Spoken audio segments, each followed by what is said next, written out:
What's up, people? Doing shows on Saturday reminds me of my days on Blog Talk Radio, because that's the days I used to do my show there on Saturdays. So, I tried to get my act together to be here on Wednesday, and it just didn't happen. And so there you go. Next Friday, the 21st, we start the Dusty News Network. You still have time to send in your submissions. That show is this one. We do it every summer. It lasts for about, 8 weeks or so, 8, 9 weeks.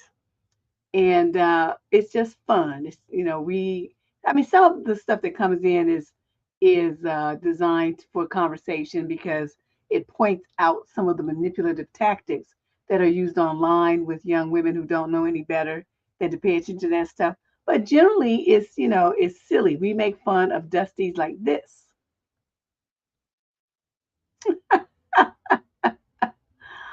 Oh, he got ghosted. He's like, I didn't know the ghost text.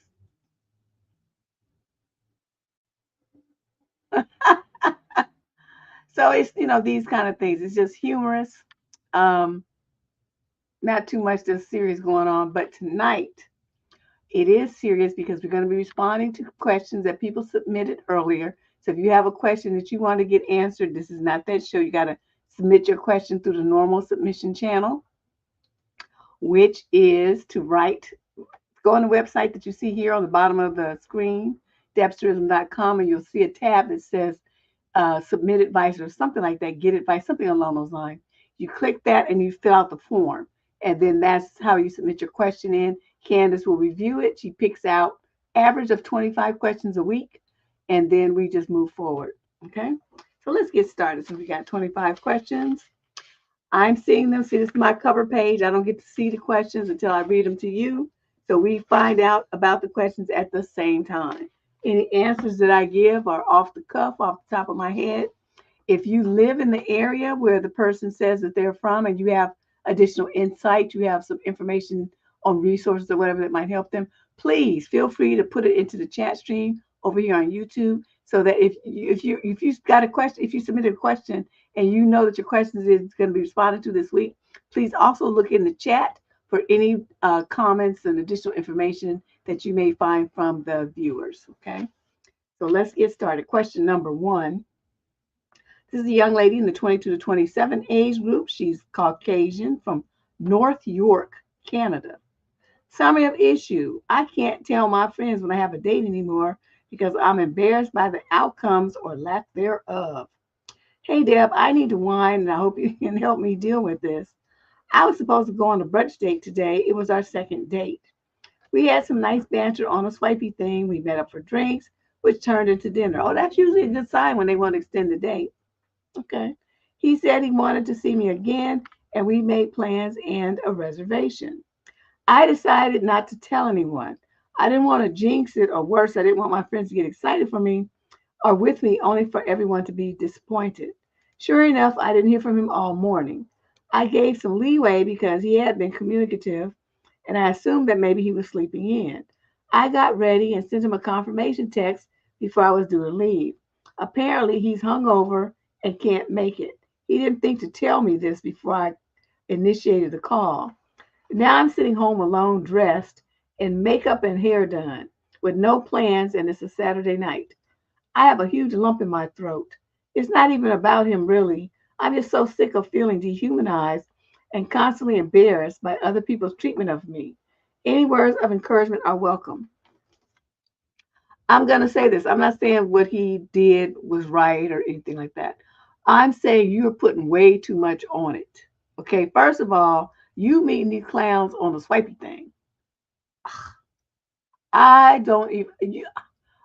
I mean, it's nice that y'all had a first date and he said he wants to see you again and all this sort of stuff here.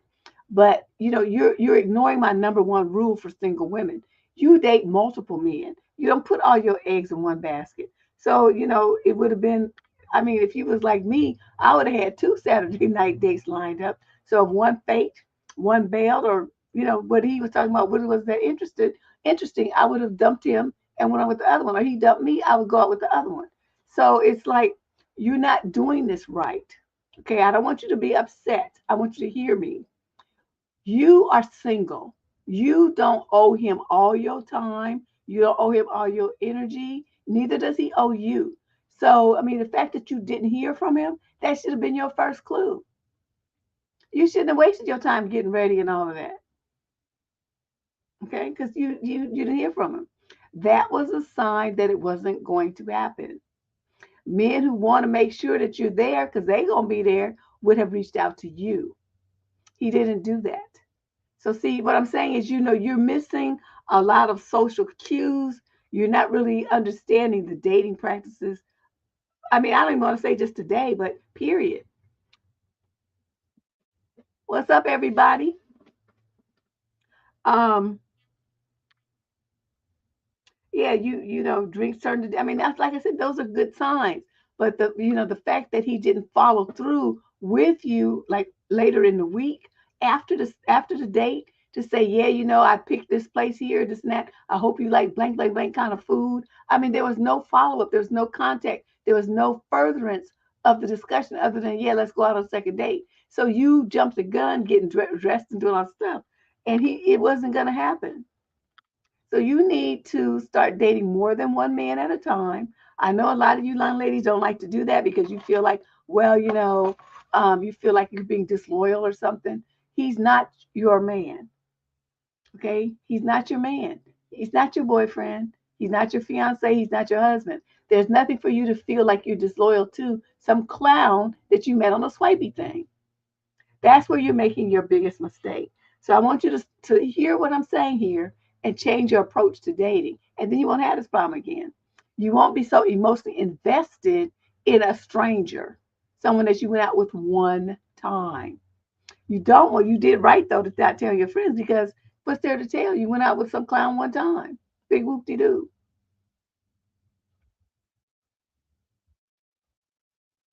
That doesn't mean anything. Okay. As you see. So I want you to replay this until this sinks into your head. You're going to date multiple men. And just because you got with somebody, even if it ends well, you're not going to be emotionally flipped out about it. You're not going to invest in emotion in it. You don't really give a fuck about what he's talking about until he makes his words come true. Because other than that, it's just words. Okay. You don't bank on men's words. Yeah, they have a girl, please. I'm an expert at that shit. I'll be going out on 2 or 3 days in one day. I told you all my stories how I used to roll before I got married. I wasn't even thinking about, I was trying to have a boyfriend either. I was too busy having myself a good time. So, even though I understand intellectually where these young women are coming from, they got all these lectures about being a quote good girl and being loyal to your man and all this sort of stuff. But the part that they're missing is he's not your man. He's not your boyfriend. He never asked you to be committed to him. He didn't talk about it. He didn't want it. He ain't about it. There's no reason for you to treat him like he's special and important to you when you just met him and he's not. You owe him nothing. Nothing. Just like he don't owe you shit either. Okay, let's move on. Question number 2. We got 25 questions. This is a young guy in the 22 to 27 age group. He's Latino from Los Angeles. Summary of issue. What's your opinion on one person paying for everything on the date? I just watched a stand-up comedian talk about dating expectations. He said the expectation of men paying for a woman is based on when men had more power over women in society and in the household. So if men didn't pay, women would go hungry. He said that, however, as more women are financially independent now, this is actually an old-fashioned way of thinking that should be discarded. Dad, what's your opinion on one person paying for everything all day? First of all, let us go back to the fact that you are sitting here writing me about what a comedian said and taking it seriously. Are you out of your mind? Don't you know that comedians say stupid stuff all the time just to like have a name on people's mouths so that it gets more sales for their shows? It sells more if they want to get an HBO special or something. You don't take everything that comedians say as life lessons. Okay.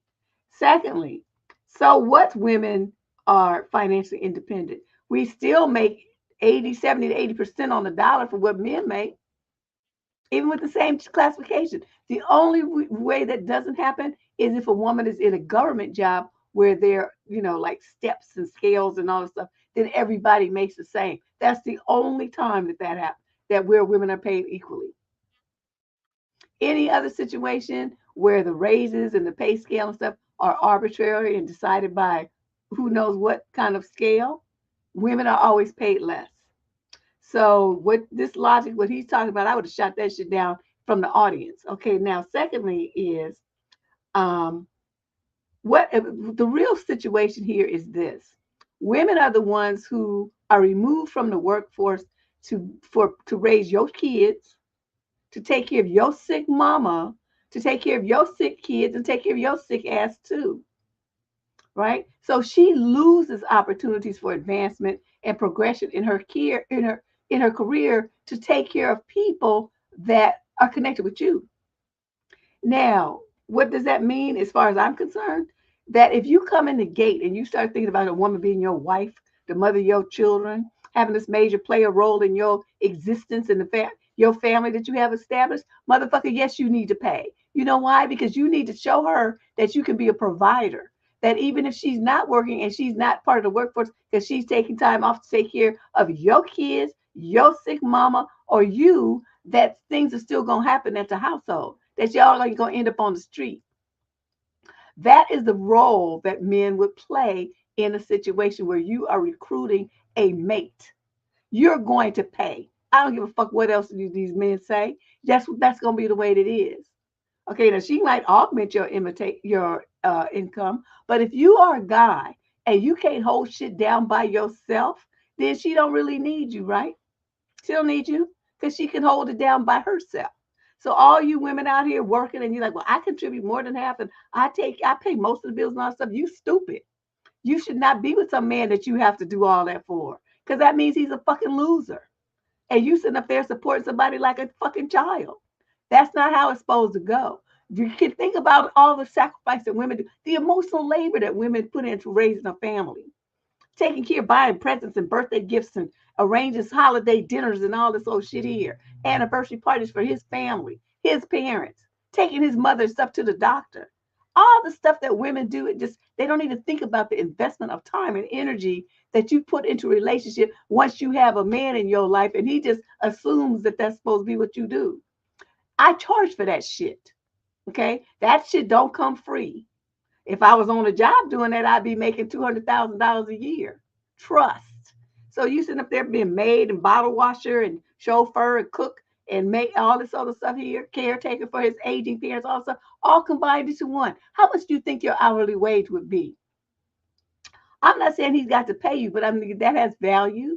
And you need to make sure that motherfucker that you married to or living with or having kids by understands that shit. And you don't let him get off free from day fucking one. He needs to come out of pocket to show you that he can handle that level of financial responsibility. Y'all wanting up here one of these days talking about, oh, I pay half. I'm just saying, you're stupid.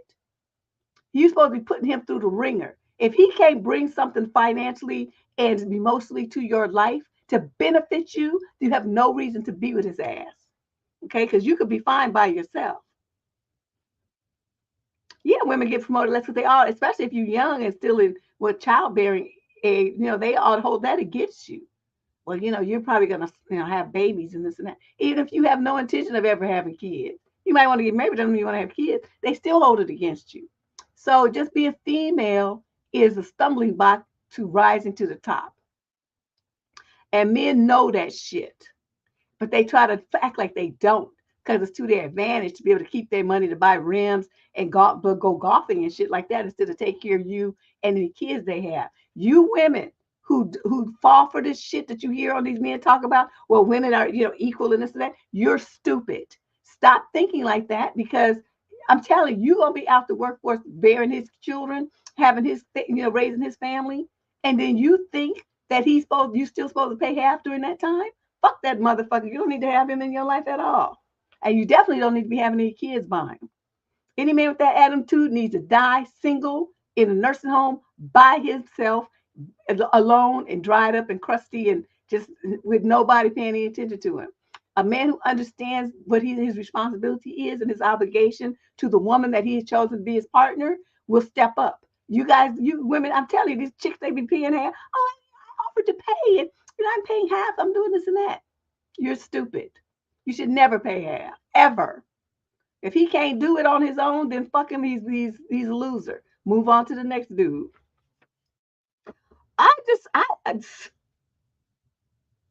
And my own daddy told me this. Okay, so before y'all start talking about, well, that's women live and all this old stuff. My father was not about that life, but what he was about was men being men. And so if you can't step up and be a man, then you don't need a woman. Go over there, be with some other man or something, do something with yourself, or be by yourself. But you gonna expect somebody to be pregnant for you, destroy her body for you, use up all her time and energy, and sacrifice her career and stuff for you, and then you want to talk about she need to pay half? Fuck you. That's what I got to say to you. Get a fucking clue. So you little dude, you need to get your mind right and stop taking life advice from comedians. You sound stupid. Question number 3. This is a female in the 22 to 27 age. Ooh, that pissed me off. that kind of stuff pisses me off because so many young girls don't have anybody telling them this, and they don't think of it. They just hear the stuff. Well, I should be, I should pay half because it's more fair. Fuck fair. Is it fair that your ass get destroyed and have to get surgery to get your tummy tucks and all this kind of stuff because your body gets all fucked up? A lot of women don't make it through childbirth. They die. Okay? You're trying to have a baby to continue his lineage for his ass? And that's the best he can do is talk about you need to pay half. Fuck that motherfucker, broke ass. Okay, she's 22 to 27. She's black from the UK. She's an Aquarius. She's talking about a 50 to 56-year-old female who's a Libra. Summer issue. Am I getting shafted by my parents? Hi, Deb. My maternal granddad died a couple of years ago, and he left his will to his grandkids. That includes me, my sister, my step cousin, and a secret child of his in his early 20s. I need to know all that detail. Just grandkids is fine, okay? Only my cousin and I can access the assets as we're over 25, but this depends on selling the property. So we'll get the most of it after the sale. Okay, you going into way too much detail. My mom is in a court battle with my dad. My dad lives in the old family home, which my mom hasn't been to since she left 20 years ago. He has no legal claim, but insists on keeping it for my sister and me because he thinks he's dying. In reality, he's just an estranged dad who thinks my mom lives in luxury, as he had to pay pounds a month for our support. He says the house is for us, but he's probably just too lazy to move. Okay, whatever. We plan to buy the house we currently rent with the money my mom should get from the sale of the family home. The house we currently rent with the money from that family home that your daddy is living in when your mama sells it. Okay, I get it. I don't plan to stay long term, but it seems like a good investment and future income source. My mom will cover most of my part of the mortgage since I just graduated and starting my master's soon. Only she and my sister have full-time incomes. However, my mom feels slighted that her dad didn't include her in the will. None of his kids are in it except the youngest one. I get why he supported the younger family members, but my mom feels entitled to the money. She often mentions that I'll, quote, be fine because of my inheritance from him. I don't fully trust either one of my parents. They're both immature and spiteful, but my mom has always supported me financially, even if she's failed in other ways. Buying a house with her and my sister seems sensible since it'll be my mom's name initially, so I won't have unexpected payment responsibilities. Okay, before we even go any further, you need to see an attorney and have all this drawn up into legal documents that spells all of this out. If you just start signing shit willy-nilly, you're stupid. Okay, you already say you don't trust the broad. Your father's a scallywag. Your mother got some ulterior motive and some resentment going on, and you and your sister just sitting ducks. Your sister will be investing her money. I don't even need to read the rest because I already know where this is going. Your sister would be investing money. You don't have no money to invest, but your name would be on it. So if your mother defaults on the loan or any kind of funny shit goes on, you and your sister's credit is fucked up forever. This is a bad idea. Okay, this is bad, bad, super bad. You need to go to an attorney and talk this over with them, what you call it in the UK, a solicitor, and talk over all of these and understand all the full ramifications of how fucked up your life is going to be if your mother clowns. Okay. Don't you talking about, okay, you say I won't sign anything stupid. This discussion is stupid. There's no discussion here until you talk to an attorney about how this plan that you have would unfold, and the buying of this place is contingent upon selling this family home. That means your mother would be the sole holder of all the equity in the home. That would be coming from her, the family home that that your daddy's living in, claiming is for, say, for you guys. It will be coming from that. Now, is that the home that you're talking about you guys inherited? I'm not real clear. Let me see if that's what you said. No, you want to buy the house that you currently rent. Okay, he says the house is for us.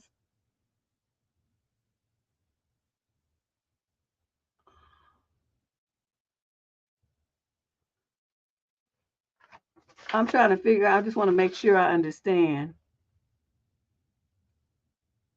Okay, there's assets, but you don't particularly say that this house is part of that inheritance. You kind of, allude to it, but you don't specifically say it. But, that is a big question mark in my mind because you didn't make that clear. So I'm just going to say this. Don't you do nothing. Don't you invest nothing. You tell your sister not to invest nothing. Don't you think about nothing until y'all see an attorney. And also talk about that kicking your dad out that house. You can give him an eviction notice. You don't need to live there. You can live somewhere else. And you think, then you say that your mother's banking on you for a retirement plan. But if we buy and rent the house out, we can get so much more for you then. No, you're not going to do that either. You're going to see an attorney and stop being stupid. Your parents, this don't even sound right. Okay, and you don't have no money. You still in school. Your ass don't have nothing invested in this. It's just a bunch of words coming out your mouth. Don't you do shit. You go see an attorney and talk this over so the attorney can tell you how stupid you're being right now. Okay, because I can tell you're not going to listen to me. Question number 4. This is a female in the 22 to 27 age group. She's Asian, a Virgo from Montreal, Canada. Summary of issue. My close friend's boyfriend belittles me. I have a close friend whose boyfriend picks on me. We have mutual friends and often meet with partners as a group. And he is nice and respectful to everyone, but always ridicules me, often openly in the group. Because I have a self-deprecating sense of humor, I take it well and I don't give it back. But I find it very embarrassing. I feel like I'm a target. Some examples are him rolling his eyes at me, telling me he doesn't know how my partner puts up with me right in front of my boyfriend and acting like I'm a ridiculous person. Can I add for context that my boyfriend and I have a wonderful relationship with 2 children and get on very well? These comments are triggered by nothing more than me just giggling something at a funny story of a friend and then him attacking me verbally. I think I'm an easy target as can be quite animated and excitable in conversation. I'm also very open compared to my friends, so perhaps he just feels he can give it to me unlike others. I'm setting myself up to be a target? Question mark. But it does feel like there's something about me that causes him to behave this way. Yeah, he likes you. He's attracted to you. He's acting like a 3rd grader who likes a little girl, so he goes up and pulls her hair. That's what he's doing. Okay. So perhaps he just feels he can give it to me unlike others. I'm setting myself up to be a target. It's almost as if he cannot hide his disdain for me, so I have to use banter as an ally. It's not disdain. You're confused. It's caused me to feel more self-conscious in our social group and as far And as if I'm fair game for laughing at. I think others surely must feel uncomfortable by his behavior towards me. I mean, I would pull my boyfriend up if he treated my friends in that way. Am I just being oversensitive? I come from quite a direct family, so I'm used to being bantered slash saying it how it is. But this just feels very one-sided and almost verging on bullying.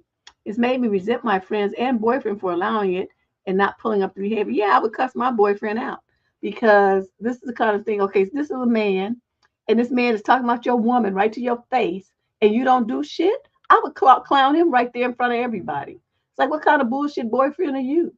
You let this motherfucker just sit up here and talk about me like that, and you don't say nothing. You don't punch him in his mouth. You don't check him. You don't do nothing. You just sit there and just take it. You just a bullshit motherfucker. I hate to have kids by you. See, I would just be like, we probably the relationship would probably be over. But in the moment when I realized that he's not stepping up to defend me and just throwing me out there and just sitting there, just that silence means that he's agreeing with it. He's okay with it. So he would get cussed out. Then I would turn to my friend and say, and what kind of friend are you that you let your boyfriend talk to me and about me like this and you don't say nothing to him? You a bullshit ass bitch and I'm sick of you too. So this friendship is over. And then I'll say to him, and you act like a third grader because obviously you're attracted to me, but you don't know how to handle it other than to act stupid like this because you want to be in denial. You don't want to hurt your girlfriend. But girl, I'm telling you, that's what's going on here. He's like the little kid in grade school. He likes the little girl, but he doesn't know what to do about it. And so he acts stupid towards her. He calls her names and chases her on the playground and pulls her hair. That's what he's doing right now. So all three of you bullshit ass motherfuckers, I'm through with all three of you and I'm done here. Boop. And I would be out and they wouldn't have to worry about seeing me ever again. That the boyfriend either. And you think you have a good relationship. You do not have a good relationship with a man who does not protect you. Okay, you need, I don't know, what kind of relationship do these girls have these days where they feel like these men are, we have a good relationship and he just throws you under the bus like that. You don't have a good relationship with him. He does not respect or protect you. He screws you. You have kids with him. You help him pay the bills. But does he respect and protect and love you like that? No. So you would do better to find somebody else. Take your kids and leave his ass. Yeah, these are stupid men. I'm telling you, I would be cussing everybody out. You just let my man get in a situation where some other motherfucking man is talking to me crazy like that and his ass just stand there. Oh boy, it would just be like, I can't even imagine how stupid I would act. Yeah, I used to do that in grade school and high school. That's what I'm saying. That's when they do that kind of stuff, when they're young and dumb. These are people in their mid-20s. And he's still acting like that. That's why I said that's what it is. He likes her. He's attracted to her. And he doesn't know, what to do about it. So just think about it. What kind of boyfriend of some other girl, because, that's why she need to expose his ass. Your man is so focused on me every time we get together, he can't do nothing except focus on me and find things to say about me. Don't you find that odd that he's that focused on what I do and what I say and what I look like? Aren't you the least bit concerned about that? If I were you, I would be. Because she needs a reality check. The friend needs a reality check. But she also needs to be cussed out. Because I'm telling you, if I had a dude that did some shit like that, oh boy, would I lose my mind. Well, yeah. But she just sitting up there not even understanding what the fuck is going on. The behavior. Question number 5. This is a young lady in the 22 to 27 age group. She's Caucasian from Louisville, Kentucky. Summary of issue. Getting rejected after a promising first date. Why does it hurt? I'm a 23-year-old girl and I recently had an experience that left me feeling down. I met a 28-year-old guy on a dating app. Every time y'all tell me they meet these clowns on a dating app, you already behind the 8 ball. I keep telling you, people on dating app, there's something wrong with them. 99% of them, they got problems. That's why they're on a dating app. He is just amazing, she says. No, when people have amazing relationships, they don't write advice columns, so we know this is a lie. The lie detector said After hitting it off through text for about a week, we finally met in person for a short but seemingly great hour-long date. 1 hour. Okay. It was just amazing. She loved that word, huh? We laughed a lot and talked a lot. I liked him so much and was looking forward to seeing him more often. However, after he left for a flight later that night, the communication dropped off and he eventually told me he didn't feel the connection he was looking for. I asked him if we can try again for a longer date after he comes back to the country and he just rejected me. This rejection hit me harder than a breakup with my ex of 3 years. I can't stop crying over it. Okay, you got problems. I can't stop crying, and I feel the ache in my heart. Why does getting rejected by someone you just met hurt so much more than being left by someone you've been with for years? And why did he judge our potential based on just 1 hour together? Okay, you judge your potential based on 1 hour together. Y'all just came to different conclusions in your judgments. You judged it something good, and he judged it as something not good. So why is your judgment better than his? You did the exact same thing. Did you realize that? You did the exact same thing in the 1 hour. But I don't know why it hurts you more. I can't answer that question because only you know why you that stupid. I can't. I don't know the answer to that. Why you invested so much in a 1 hour date with a man that you met one time to where you you feeling so hurt and dejected. That sounds like something like you need some meds for that shit or something. I don't know what to tell you. It don't even sound sensible and sane. Okay, get you a shrink because something's happening there. Question number 6. This is a female in the 18 to 21 age group from Baltimore, Maryland, the male same age group. Summary issue. My friend is in love with me and I don't know what to do. So I've been friends with this guy about 4 months now, and he's a pretty important part of my life. In only 4 months. I have this comfort with him that I just don't share with any other guy friend and vice versa. He has been the kindest, sweetest, and the most supportive friend I could have asked for. Recently, I got to know that he has been in love with me for a few months, and I'm very conflicted. I did have an idea because he used to drop hints, but then I just brushed him off. I even used to consider him a potential partner quite a few times, but due to the fact that our relationship would be long distance when he goes to his new university, I never really thought about it seriously. My past relationship experience hasn't been that great, so I just want to be very careful and stay away from a long distance relationship. I know that he's an amazing guy, but at the same time, it's just too much risk for me. I know he'll treat me the way every girl should be treated, but I'm very scared since my past has made me very cautious. He doesn't know that I know about his feelings for me, and for now, I am staying oblivious. What should I do? You should start talking about long distance relationships. You should start talking about, oh, I be reading online about these people that in these long distance relationships, and I just don't get it. How can you be in a long distance relationship with somebody that you never see or you see once a year? What kind of shit is that? And that's why they get cheated on because they don't spend any time together. You say stuff like that to him, he'll leave you alone.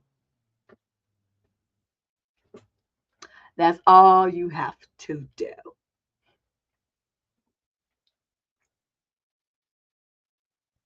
He'll get it. He'll see that you're not interested in the risk that he would be taking to trying to get you to be interested, and so he'll back off. That's the easy solution. Question number 7. This is a male in the 22 to 27 age group. He's Caucasian from Portland, Oregon. Summary of issue. I got ghosted and now I'm confused. So this girl who I have mutual friends with just added me on Facebook about a week ago. We started liking each other's stuff and eventually she messaged me.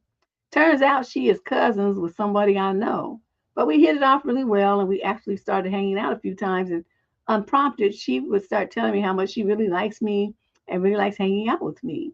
And I kind of enjoyed my single life, so I hadn't really met anyone in a while that really piqued my interest and that I wanted to keep hanging out with. But this girl is someone that I did want to continue seeing, and I was starting to be interested in her.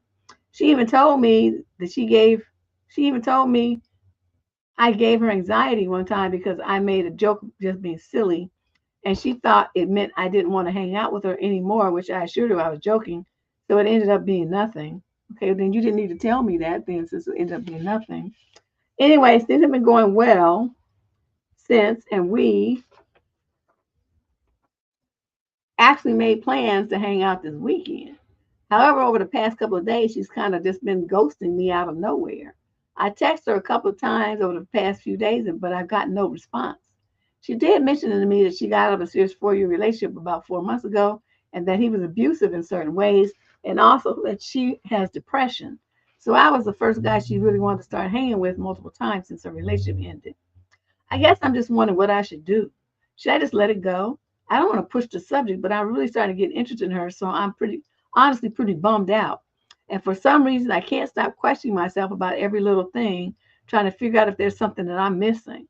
I'm just not sure how someone that seemed to be so into me could just do a complete 180 and not even communicate with me all of a sudden. Anyways, Deb, sorry for rambling. I'm just kind of down in the dumps about it, but I guess it is what it is. That's right, it is what it is. And the main thing is that she just got out of a 4-year relationship 4 months ago. I'm of the mind that it takes 6 months for every year that you were in a relationship.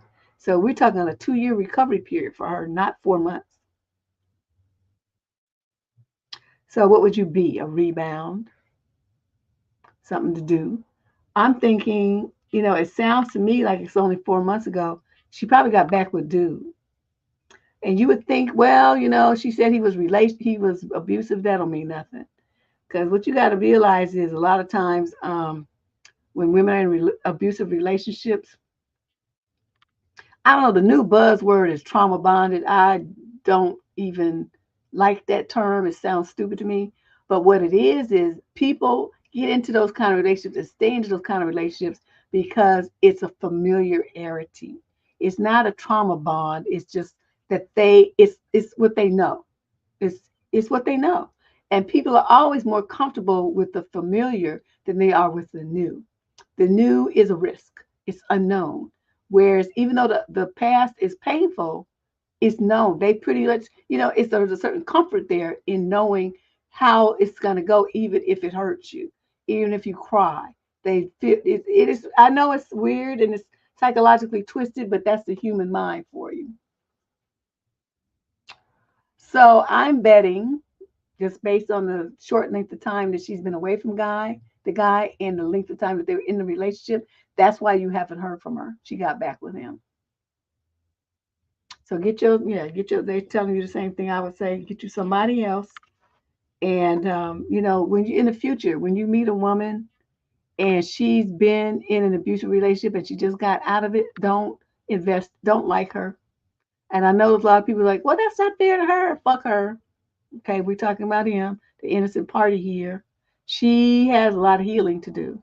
And unless she gets herself and jumps on somebody's couch, gets in somebody's group therapy, does something with herself, it's going to be years before she gets over that. And what those kind of girls usually do is either go back to that abusive situation, or they go find somebody else to be just as abusive to them, but perhaps in different ways. But it's still abusive. They still the same pain that they experience, the rejection, the hurt, the feelings of abandonment, all of those things. They gravitate towards men who will induce those feelings in them, no matter how negative they are. That's what happens. That's what I'm talking about. So if somebody tells you they came out of an abusive relationship, you really should steer clear of them. Okay, that'd be the best thing you could do for yourself. Question number 8. This is a young man in the 18 to 21 age group from Scottsdale, Arizona. Summary of issue.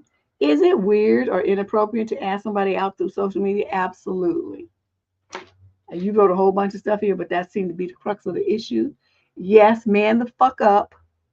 That's not how you ask somebody out.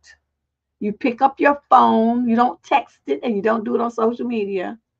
You pick up the phone. You have a conversation with her like an adult male. You're in the 18 to 21 age group. That's a grown-ass man. You pick up the phone and you say, hey, Sally Sue, whatever the fuck her name is, Sally Sue, I'm thinking about getting together and taking you out to dinner on blank to blank night. Are you free? Well, yes or no. Well, what about such and such a night? If she says no. Well, yeah, I'm free that night. Okay, what kind of stuff you like to eat? I'll make a reservation at a restaurant that I think you'll like. But what do you like to eat? Oh, I like Italian food. Bet. I'll pick you up at 7. I'll make the reservation for 7:30. Okay, be cute. We're gonna have a good time.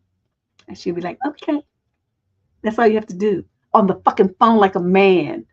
Okay, this texting shit and asking people out on Instagram and all. So I don't know, you girls who accept that kind of treatment and then you wonder why he doesn't communicate to you and why the relationship is shit. That's because you let it start off being shit. You don't let men treat you like that, asking you out on a swipey thing. I mean, a text at some social media or some shit like that. That is a fucking coward's way of doing things. It's not personal.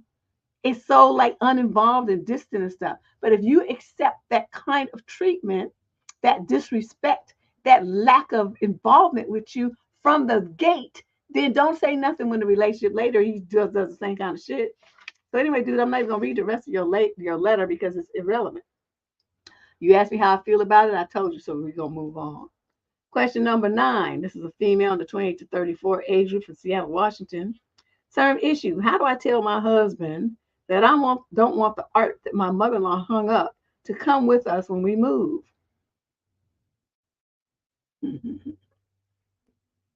Take that shit down and you take it into the yard, throw lighter fluid on and go drop a match. That sends a very clear message. I mean, what do you want from me? You know I'm the like crazy type. We're closing on a house in 2 weeks and then we're moving within the month. I'm nervous about telling my husband that I don't want some of the wall art his mom hung up to come with us. My husband moved into this house right out of college. He did the standard bachelor thing. He bought a TV, a couch, and he had a mattress on the floor. Damn. His parents gave him some old furniture and his mom hung up pictures all over the house. I'm hesitant to talk to my husband because he's pretty sensitive about his things. For example, there's this massive frame art of an abstract farmhouse in lots of primary colors in our bedroom. What? And you let it stay there? A farmhouse in your bedroom. Are you for real? It looks like a generic photo you find in an office conference room.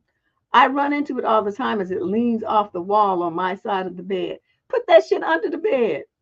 I asked if we could take it down and donate it. He insists we keep it because his mom put it up for him. I asked him if that was what made it significant. He said, and if he actually liked the photo, he repeated that his mom hung it up and there was nothing wrong with it. After explaining that I run into it, he said that I needed to be more careful. It's still in our bed. But they put it on his side of the bed. Why is it on your side of the bed if it's his mother's photo and it's his picture? You tripping. Whatever's on his side of the bed, you move it to yours and you move the picture to his side so he can bump into it. More wall art includes childhood art from when he was 6 years old, a photo my mother-in-law took of a loon at their lake house. A loon, isn't that a bird? A life touch action shot of my husband in high school hockey, and a canvas of a pier in Florida where my in-laws live most of the year. A few photos have come down as I painted walls and rearranged rooms, but I haven't removed photos that he's excited about. The ones I've taken down are put into the basement. Nothing is donated or sold. The ones I do replace are swapped with photos from our travels, places that are significant to us, and pictures of our family.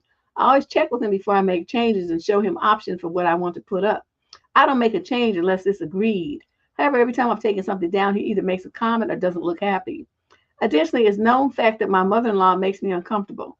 My husband knows I'm working to advocate for myself. She currently cleans our house when I'm not at home, attempts to do our laundry and buys things for our home, even though I've expressed that I'm not comfortable with these gestures. What is she doing in your house when you're not there? Touching your stuff. You need to cuss this bitch out. I'm looking for advice on how to open this conversation where I'm not being a jerk as we move, but I can still be honest about how I feel. How can I express that I want our new space to be just ours? You fucked up. You just too soft. You need to sit her and him down and say, okay, when we move, this is going to be my house. I'm the woman of this house. I'm going to decide what the house is looking like. All the shit that your mother gave you, you're going to have a room, your man cave, whatever. All your shit's going to be in there. When I'm in the rest of the house, I don't want to look at pictures of you, what you drew when you were 6, and pictures of a loon and whatever else your mother gave you, some graphic thing of a farmhouse and all that old shit. You can put all that shit in your room because it's yours. I don't want to look at it, and neither does anybody else. So if that's not going to work for you, then I can take the shit out to the yard and burn it. Those are your two options. Either it goes in that office or it gets burnt. Which one do you want? And mother-in-law, you stay out of my house. You're not going to touch my clothes. You're not going to touch my laundry. That is fucking inappropriate. I am the woman of this house. And you're sitting up here trying to usurp my authority under my own goddamn roof. I'm not having it anymore. You do that shit again, we're going to have a problem because now I'll be at your house doing the same shit to you and see how you like it. Is that what you want? And she's going to say no. I say, well, that's what's coming. Because, this is the thing. You're the woman of your house, and I'm the one of this house. And you have to respect that. Otherwise, you won't be invited here. Your son can go visit you at your house, but you won't be stepping foot up in mine. You think I'm kidding? I had to say that to my a man I was living with about his mother. We were supposed to be engaged, but after that little stunt, she was like, "I don't want you to marry." I was like, "I don't want to be in that part of your bitch ass family anyway." Heifer. Yeah, she do, but she's not checking her. You have to check them. You have to tell them about themselves. Cause his mother came to our house, right? His mother came out. Let me tell you about this bitch. Okay, she was like a control freak. So we had this nice little apartment, and everything. So he came home. He came home before me, and I guess his mother was waiting for him, so whatever. So she decided that she gonna change my furniture in my house. My house. Okay. I come home from work and I walk into the living room and I see shit change around. I said, "So what's going on?" He was so nervous. He was like, "What? My mama, he was like trying to like get himself out from under. I didn't care. It's like it's your mother, you came from her, so you guilty by association." I said, I'm gonna say is this. I'm gonna go in here and I'm gonna change my clothes, I'm gonna take a shower. When I come out, my living room better look like it did when I went to work this morning. And I don't really care how y'all make that happen, but it better be happening by the time I come back.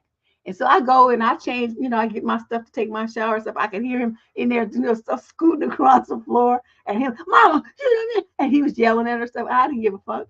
And when I came out, so I sat down where my couch was supposed to be. And I said, "Now, let me explain to you how this is going to go. This is my goddamn house. Don't you ever do shit like that again. You don't pay no bills up in here. Nothing in here belongs to you. So you keep your hands off of my stuff and don't you come in my house touching anything. You're a fucking guest here and you need to remember that. You sit your ass on the couch. If you want something, somebody to get it for you. You don't touch my refrigerator. You don't go in my cabinets. You don't do nothing except sit here and be social. If that's not what you want to do, then you don't come here anymore. He can go visit you." Because we weren't married. We was calling ourselves engaged. And I was sure within a few weeks of that shit, I gave him that fucking ring back. I'm like, "I'm not trying to marry you. You still, because I had to be married to your mother. I'd be cussing that bitch out on the daily." So yeah, that's how I handle things with mother-in-law, potential mother-in-laws, whatever. We not having it. I run shit, not you.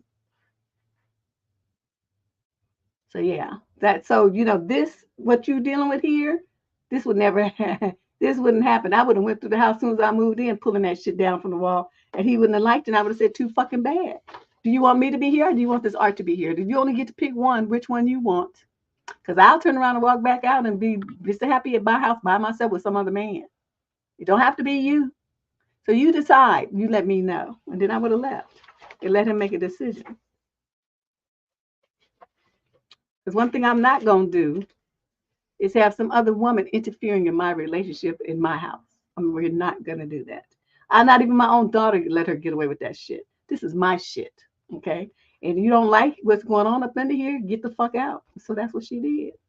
Actually, I threw her out, but told her to get out because I wasn't gonna be arguing with her ass. Yeah, these women just be doing the most. I just don't understand why somebody would put up with a mother-in-law like that. Question number 10. This is a female in the 22 to 27 age group from Dallas, Texas. Summer issue. I'm trying to set boundaries with my mom after she keeps walking into mine and my husband's house when she's not invited. So here we go, another one. But now it's her mother instead of his mother. I'll try to keep this as brief as possible. My husband and I are both 25 now. We got married when we were 18. We both come from well-off, pretty religious families. However, my mom is the most religious of all. Me and my husband have never really been that religious. We mainly got married young as he proposed when we were 17, which was both of our dad's ideas. We wanted to be engaged for quite a long time, but that didn't end up happening. We got married a week after my 18th birthday. We had a pretty traditional ceremony. Both of our dads paid for everything as well as the house that we moved into after we got married. My mom was very happy with the wedding taking place as I was the first daughter to get married. Once me and my husband moved in together is where the problem started. My mom, out of the blue, a month after we got married, showed up at our house, not invited, and let herself in. We were in the kitchen and thought someone had broken in, and my husband nearly hit her over the head with a frying pan, Rapunzel style. We were highly confused as to how she got in. Turns out that my dad gave her a key and never told us. She assured us this would never happen again, and she just wanted to see me as I wasn't answering my phone. I told her to knock next time. This obviously didn't happen as it had been as if it had been I wouldn't be writing this. Okay. She proceeded to show up on uninvited multiple times to our house over the next 2 years, and on multiple occasions would come over simply to ask us why we weren't in church. Also, on multiple occasions, she would come over and mention that we weren't good enough Christians due to us having no pictures of Jesus. We, however, thought all this was due to us getting married young. However, these issues continued well after we got married and are still happening. Me and my husband have been married for nearly 8 years. We have stable jobs. I get it that we're younger than most, but we live in an area where getting married pretty young is normal. Almost all the people I went to school with are married now, so it's just a case, not just a case of it being just us. This went on for 2 years till we were around about 20 when we decided to change the locks. This didn't stop her, as she at some point stole the spare pair of keys which my dad had and would keep on inviting herself over. On multiple occasions, she would let herself into our house and walk in on us having nook, to which she would yell at us for committing sins. You're married. And I don't just mean she would walk in the house. She on multiple occasions would have had to walk into our house, walk up the stairs to our bedroom, and go in, and there was no way she couldn't hear us from outside.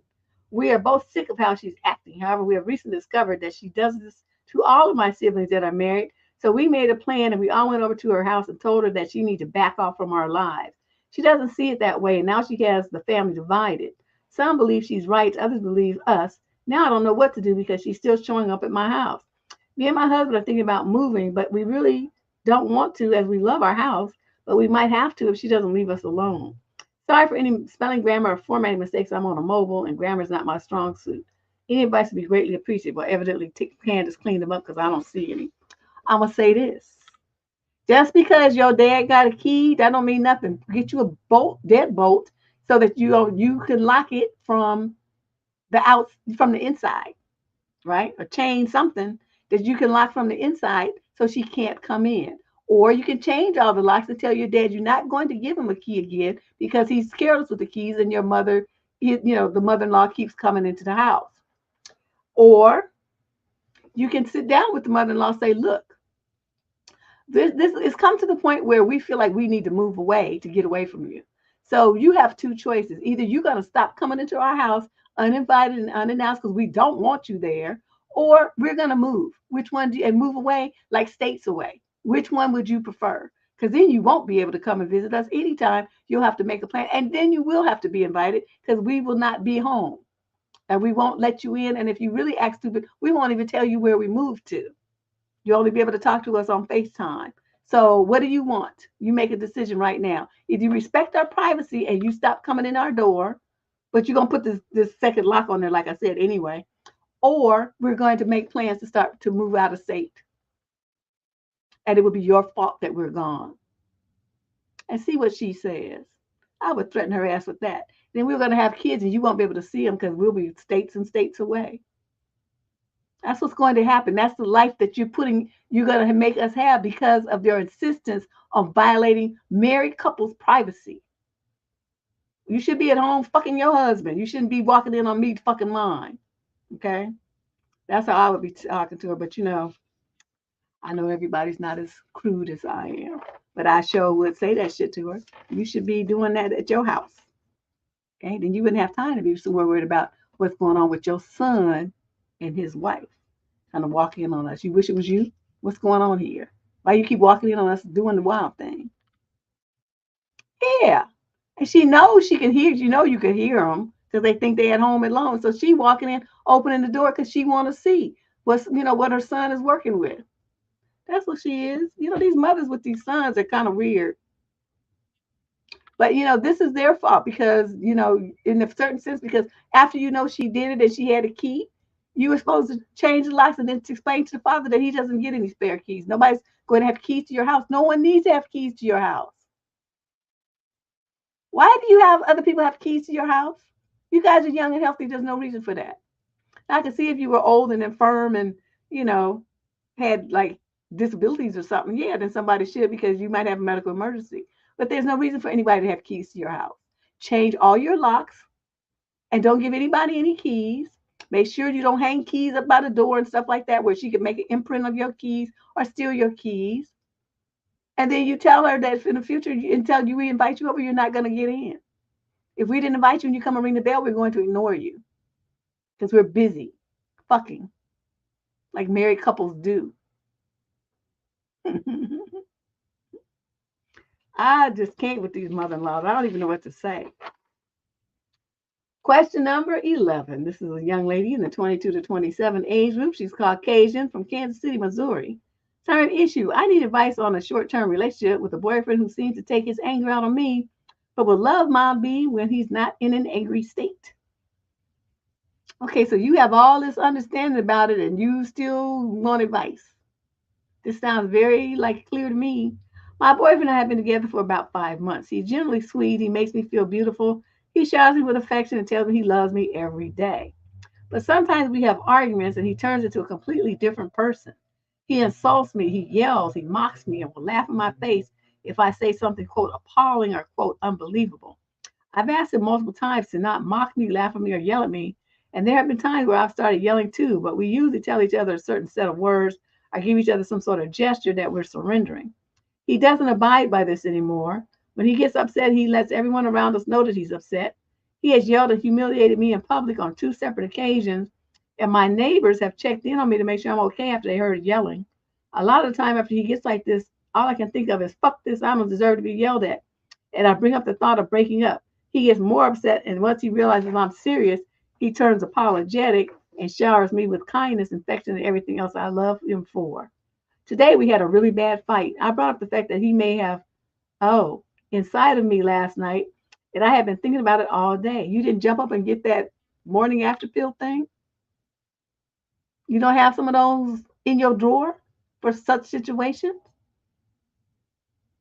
Okay, what you doing? Huh? I did bring this up right after he opened his eyes, so he sleepily reassured me, it's fine. I didn't release anything voluntarily, which confused me. And I asked, do you care? Which created a huge argument. It's always so quick. My perhaps rude question, which could have been easily explained, turned into yelling, kicking out, and him calling me names, mocking me, and making assumptions about me, all without me saying one thing after you don't care.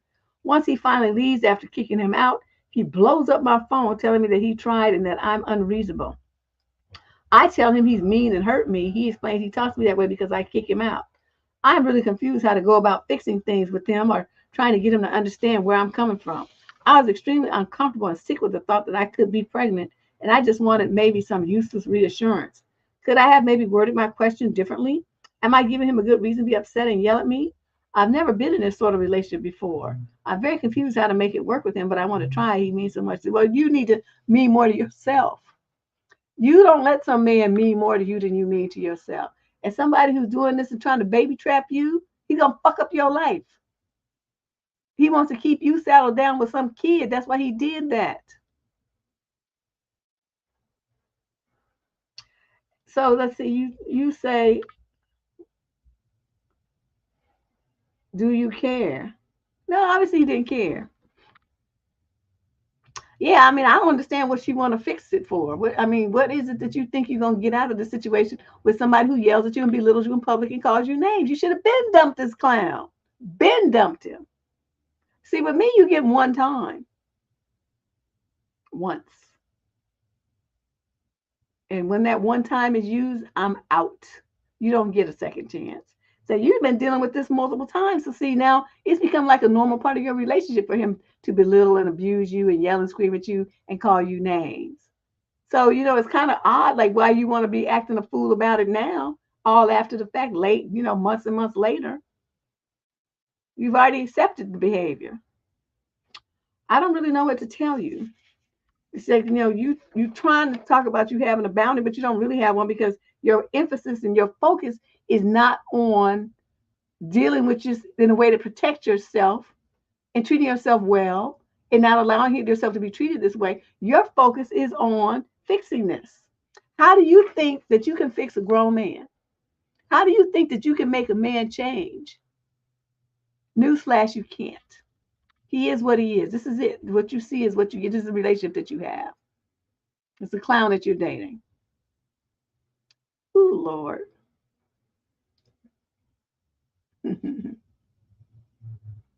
I don't know. I tell you what, if I was a young girl, dealing with these dudes, I would have a drawer full of them Plan B pills or whatever it's called. Drawer full, do you hear me though? In my freezer so that they didn't expire. Just pull one of them bad boys out and pop that shit. I'm not trying to have shit for you. Not happening. That's what I would do. I just don't understand me eating them motherfuckers like M&Ms. Mm-mm. These girls, they don't get it. I mean, they trust these dudes too much. You trust these dudes too much, and then you end up pregnant and your life is all fucked up. And he's on about his business making baby number 2, 3, 4, and 5, and 6. And you stuck. You're stuck with his kid. I wish I motherfucking would. Mm-mm. Question number 12. Women need to be more selfish. And like I said at the top of the show, the fact that you take care of a man and you love him and raise his kids and take care of his family and his household and stuff, that shit has value. And if you don't understand how much value you have and you think that you need to do all of that plus still pay half the bills too, you're a fucking idiot. Okay, I'm just calling it like I see it. You doing the absolute most and just letting him ass get away scot-free. You doing all that shit, his ass need to be paying all the goddamn bills. Do you hear me? And if he can't do it by himself, then you need to leave his ass alone. You don't marry a man who's too broke to not take care of his household by himself. What the fuck are you supposed to do? Be pregnant work until the day you go into the hospital and jump up and go back to work the next day?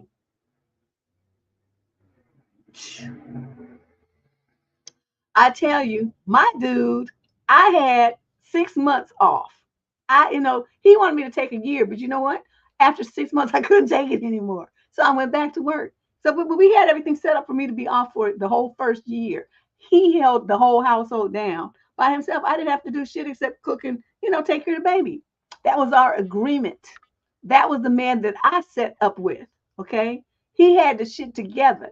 I didn't have to worry about no money.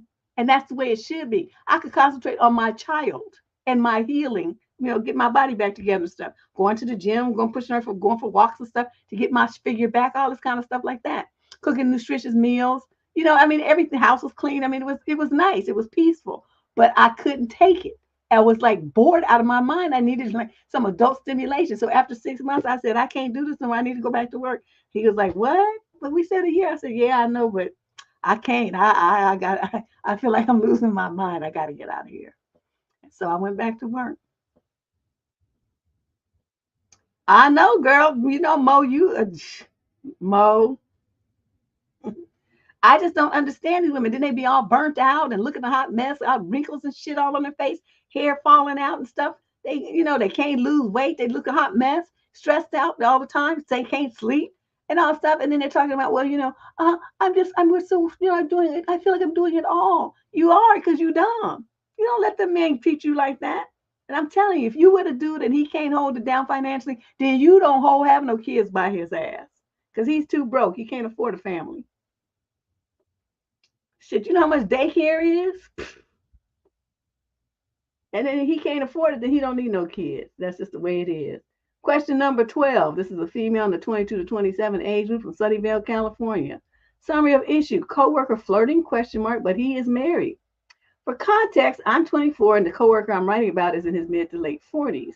He always winks at me multiple times a day when we make eye contact, and he looks so intensely into my eyes. Why do you let him? Okay, I feel a sexual tension there that I can't help. Yes, you can. When he talks to me, he gets so close to me, and then when I walk closely past him, sometimes he would touch my arm. I don't notice him really doing this with anyone else. I often see him looking at me too out of the corner of his eye. But he is married. Why is he doing this? I would never ever go there as he is married, but it's just leaving me a little confused as to why he is doing this if he is married. You don't give a fuck about his wife. Obviously, that's the part that you don't get with your naive 24-year-old dumb self. I mean, maybe he's just a friendly guy and I'm mistaking this for being friendly, but I don't know. I can't help but feel there is sexual tension there. Oh, good Lord, you stupid. Okay, let me explain this to your little dumb ass. He sees you. He can see that you don't have no game and you naive. You just like a babe in the woods. He's looking at you because he's trying to figure out the easiest way to get them panties off so he can fuck the shit out of you. Okay? And then go home to his wife. That's what he's trying to do. I have to be blunt with you because you just seem like you in la la land and you don't fucking get it. Okay, this man is a pervert. He's weird and he's stupid. Now, do you think with him being in a position above yours and being older than you that he hasn't done this before? You think that you special and unique, that he only does this with you. You think that that would make you special and that you should give in. You're talking about I would never go there, but you're sitting up there thinking about it. So you would go there because otherwise that thought wouldn't cross your mind. So what I want you to do is when he looks at you like that and something he winks at you, I want you to say in front of everybody, will you stop winking at me? It's not the least bit I'm not the least bit interested in you. You're old enough to be my dad. You say that and watch his face crumble and he'll stop that shit. Then he touches your arm and he tries to touch you, say, get your hands off me. It's inappropriate for you to touch me.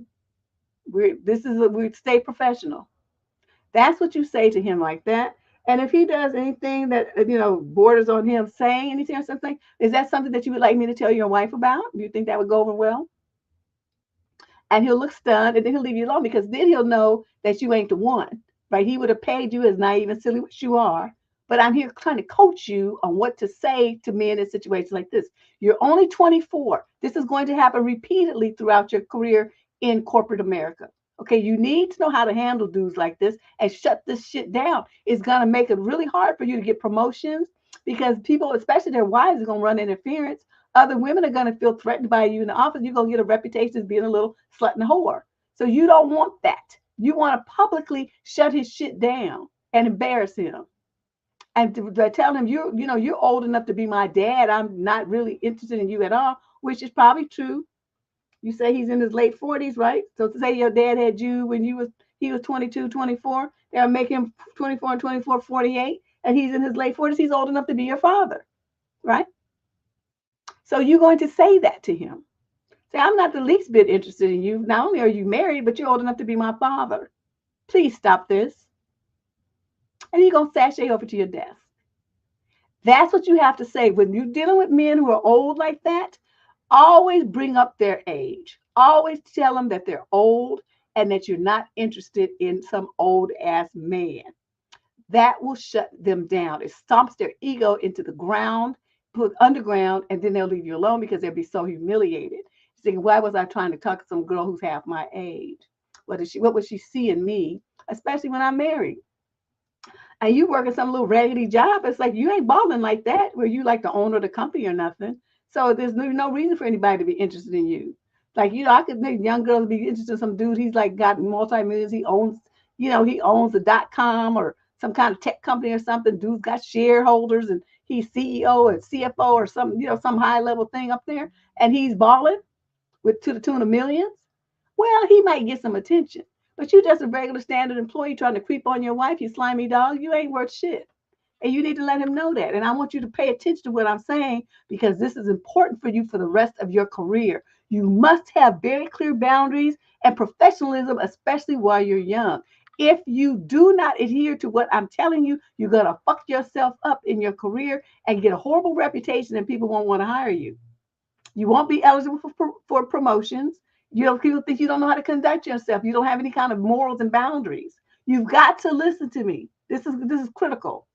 Okay, you at the age you probably just got out of college. Good, this might be your first job. Get your shit together, chick. Don't let your mind start wandering down places you don't need to go. Okay, you keep a very clear boundary between yourself and these old ass pervert men on your job or any men on your job. You don't date where you work. As the saying goes, you don't shit where you eat. My dad always say, never get your honey where you make your money. Same shit. Your personal life and your professional life, you keep them completely separate. And you do not mess with nobody on your job. I don't care who it is. I know you need to pay attention. I tell the same thing. These little dudes be getting themselves up on sexual harassment charges, getting fired, getting sued. These dudes, they just can't, I don't know, it's just men and they just wieners. They just can't fucking seem to control themselves. They get themselves in so much trouble. You better pay attention because whether they do some fucked up shit or not, you don't do it. You don't participate in it. You better listen. Otherwise, you're gonna say, you know, girl. One thing I have seen in corporate America, I've seen so many young girls go down this thing. One of them I even tried to coach because she was dealing with this dude, right? So I worked at this brokerage firm, and these dudes, all of them was married, and he let her quote drive his Porsche. She was cute. She'd come from like Tennessee or something, a little country bumpkin girl, but she was really cute, and she, you know, she had a nice figure and everything. And so as soon as she came in the door, they was all on, you know, they was all on her. And so she liked me. So she was like, oh, you know, he wants to take me to lunch and stuff. I said, oh, is that what he's talking about? Now I had seen dude like, you know, ruin many girls' lives over the summers that I had worked there. I started working there when I was 16 in the summer, went to college and, you know, worked there a couple of years. And then when I got to school, I worked there for a little bit before I went to Genentech. And so I was like, I said, well, you know, that's right. He's gonna let you drive his car. I told her, don't do that. Tell him to buy you a car. And she's like, what? Well, you're just gonna let me drive. So I said, don't do it. Tell him that if he wants you to have a car to drive, that he should buy you a car, and you want it in your name. So she did it, and he bought her a car. He wasn't like it wasn't Porsche, but he bought her, you know, a nice little car. So she had this brand new car. So she drive. It's in her name. I said, pink stuff's in your name. She said, yeah. I said, it's paid for. She said, yeah. I said, good for you. So then he wanted to move her into this apartment, right, that he was going to pay for. I said, oh, no, no, no. Don't let him move you into an apartment where he could just cancel the lease. You tell him to buy you a condo. And she's like, really? What would I do? She was cute. I'm telling you, dude was on her. I said, don't sleep with him. Don't sleep with him until you get the condo. Okay, you want to have it. I mean, you could pay, you know, the mortgage or whatever, but you want it in your name, right? I was teaching her how to pimp, basically. And so, you know, she was cute, like I said. So she could have had any of them do this for her, but this one dude, he wanted her the most, and so he did it. So he got her this nice little 1-bedroom condo in down in the marina in San Francisco. I don't know how much you paid for, but it was cute. So she invited me over. I said, oh, this is really cute. Look at you. You got little furniture in here and stuff and everything. I said, did you buy the furniture too? She said, yeah. He bought her some Victoria's Secrets. I said, good for you.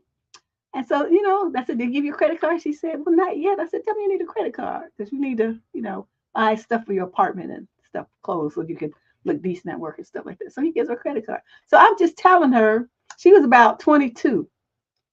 And at this time, I was about 26. But, you know, I had my hood, I was in hood mode because I seen him fuck over too many girls.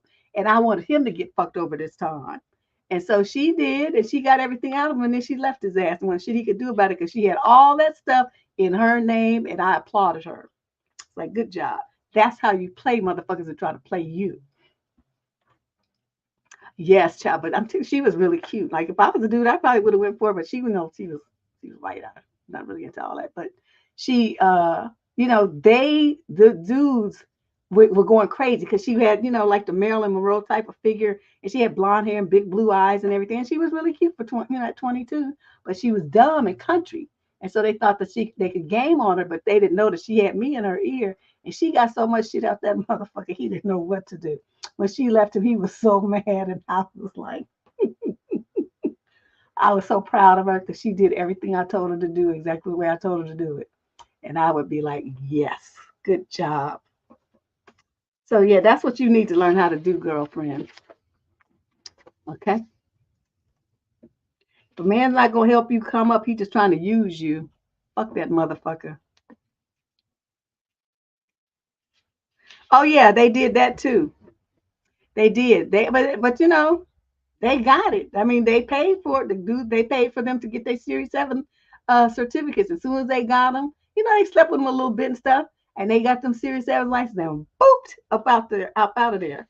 And I kept seeing all the white girls was doing that. I was like, oh, this is interesting. Them women didn't care. You got to realize there's two kind of women in this world. The women who value money and status and stuff like that, and then the women who value their self-respect.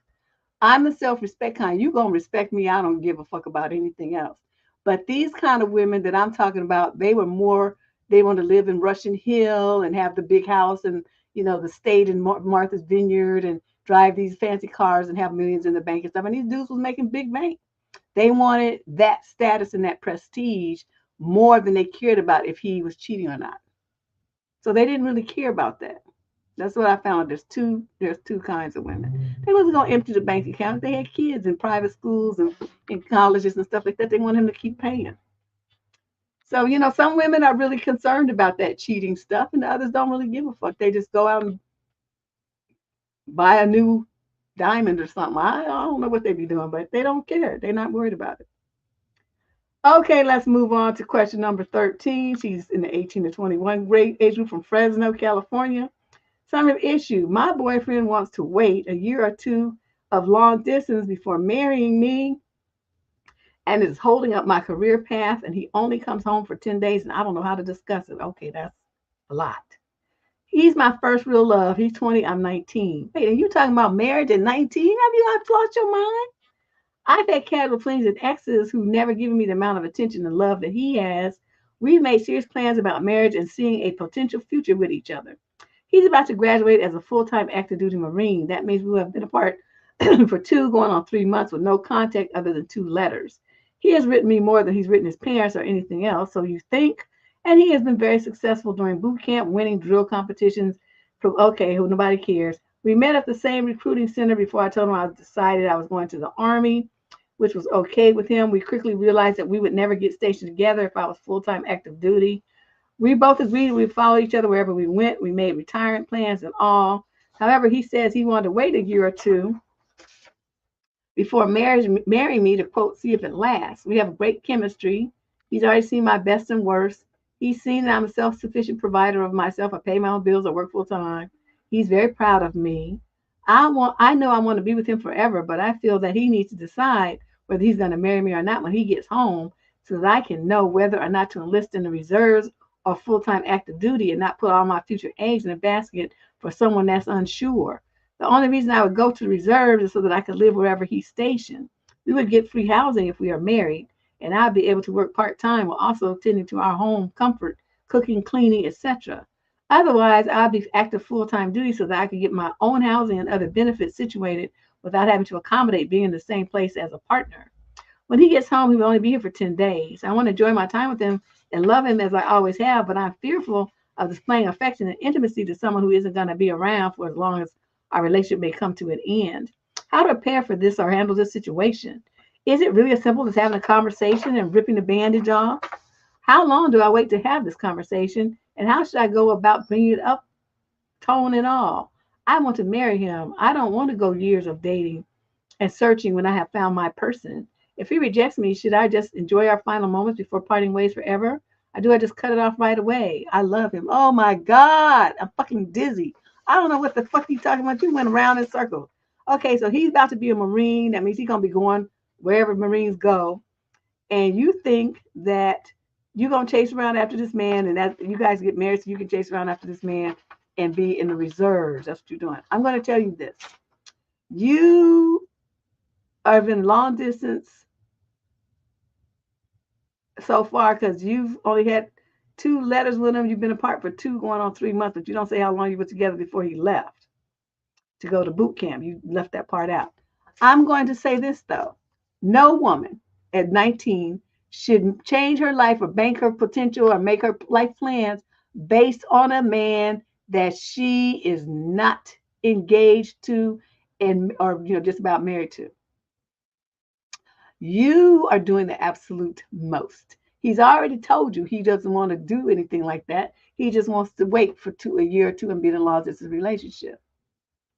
That means he wants to tie you up for a year or 2 while he dilly-dallies around doing whatever Marines do. Now, the decision here is yours. What do you want? If you want to do that, then nobody's stopping you.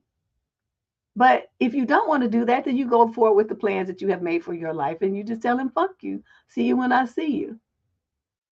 He would have more respect for you that way. Child, I know, 19, and she's talking about I want to be with him forever. Shit. You could be lucky you be with his ass next month. This is just a bit much for me. I think that you should not have this conversation. You should just enjoy him while he's there, and then you should tell him what your plans are, which is you're going to go and you're going to join the reserves or whatever you're going to do, and then you're going to go on with your life. That's what you're going to do, okay? You're not going to worry about what he's doing. You're going to do what you want to do, and he's going to get in where he fits in. chances are, that 19, you'll meet somebody else next week anyway. What was I doing at 19? Acting the fool. That's what I was doing. Question number 14. This is a female in the 20 to 34 age group from Redding, California. Ooh, that's way up north. My boyfriend got elective cosmetic lengthening surgery, leg lengthening surgery, and he didn't tell me until the week before. Now I'm stuck in a difficult position of having to take care of him, and the spark is not there. What do I do? You leave his ass. Why is this even a question? I'm 30. I've been dating my 28-year-old boyfriend for a year now. We met through a dating app. Last Tuesday night, he called me, asked if I'd like to go on a trip, and I accepted, thinking he's planning something romantic for us. He then informed me that he was living in that area for 3 months. I asked why, thinking it may be for work. He says he has decided to get leg lengthening surgery, and his surgery is next Monday. I was shocked and asked if he thought this through. And he said he'd been thinking about it for years. However, he has never said a word of this to me. For context, I'm 5 feet and my boyfriend is 5'7", so I never felt him to be short. But when I asked why he felt the need to get such a risky procedure, he mentioned that he didn't feel good being shorter than his younger brother and that I don't know how it is. Wow.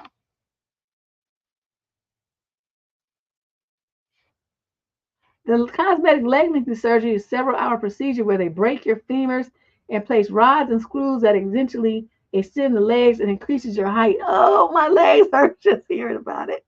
My mother was an RN, I swear.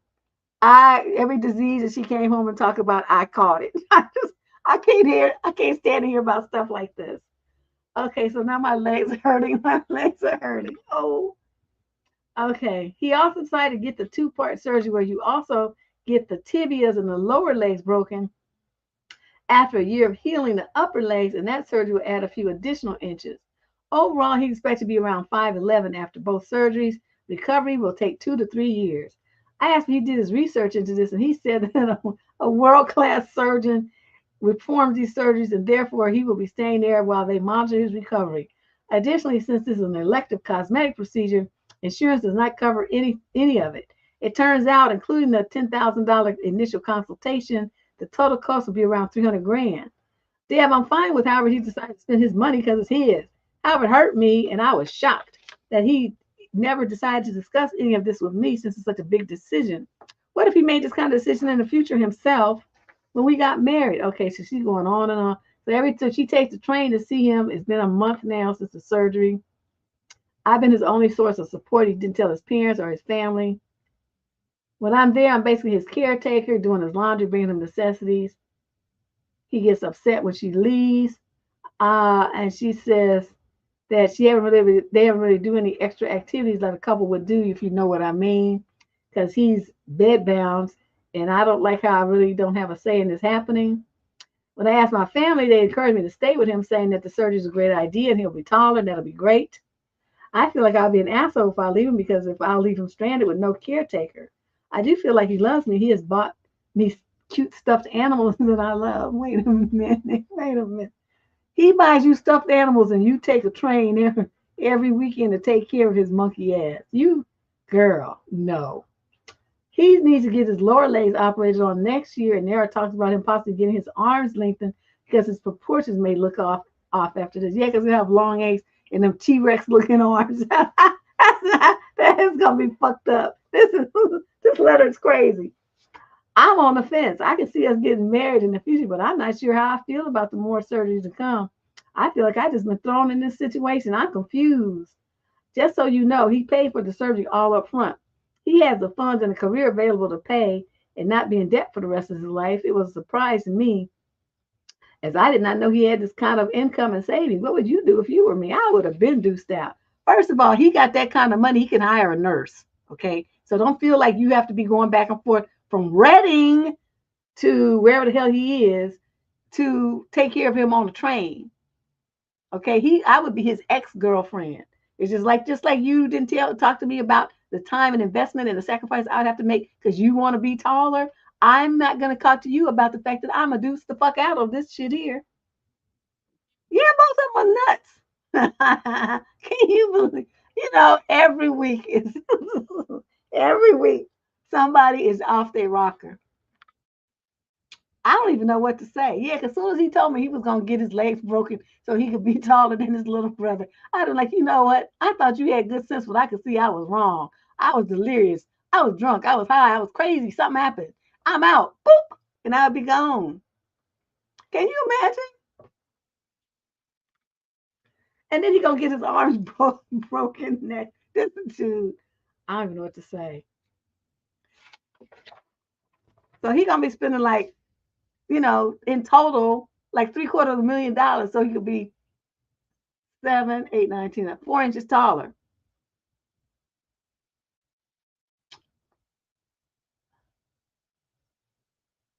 I don't even know what to say. Question 15. This is a female in the 22 to 27 age group. She's mixed race from Denver, Colorado. The male is 28 to 34, black, both of them. Oh, so it's 2 men and 1 woman. Okay. Summary of issue. My husband's friend tried asking me out on a date. No, he did not. I'm still disgusted at what just happened, and I have a hard time processing how he had the negacity.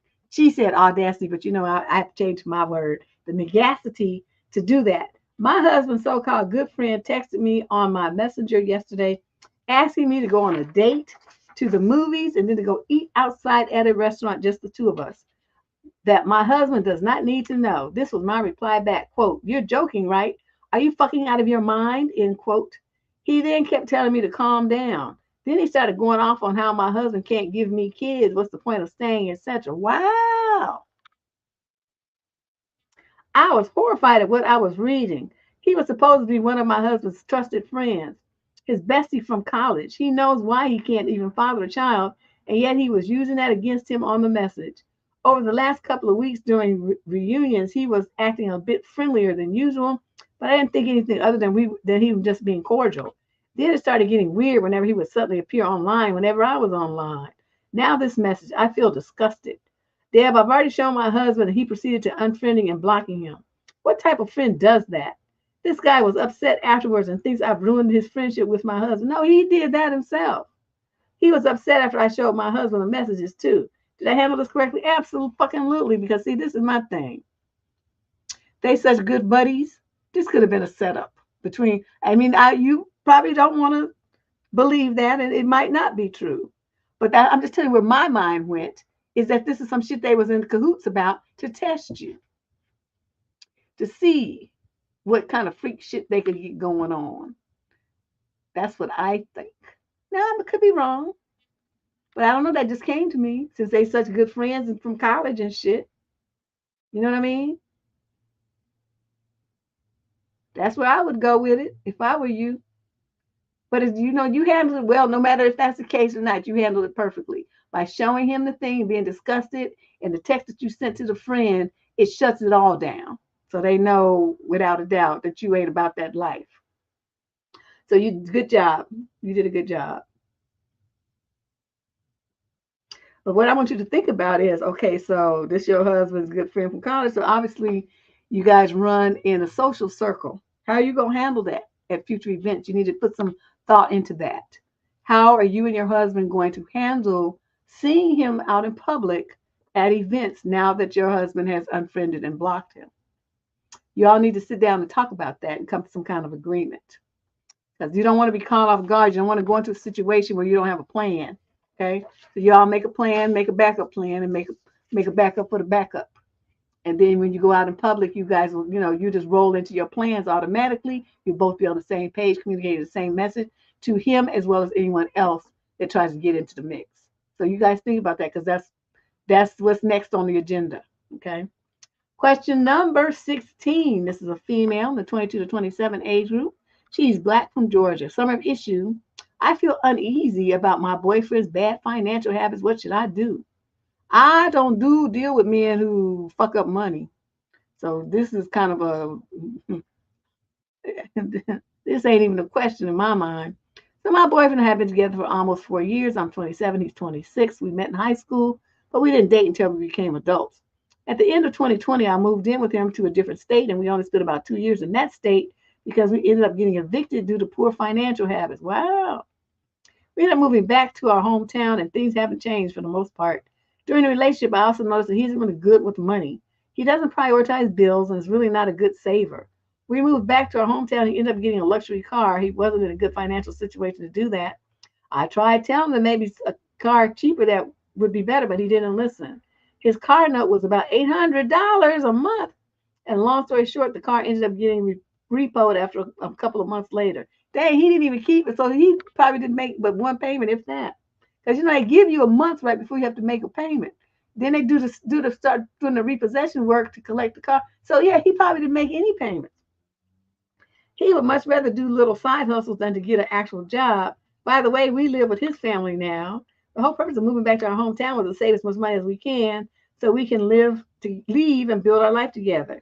We've already been back for almost 2 years and he hasn't managed to save anything.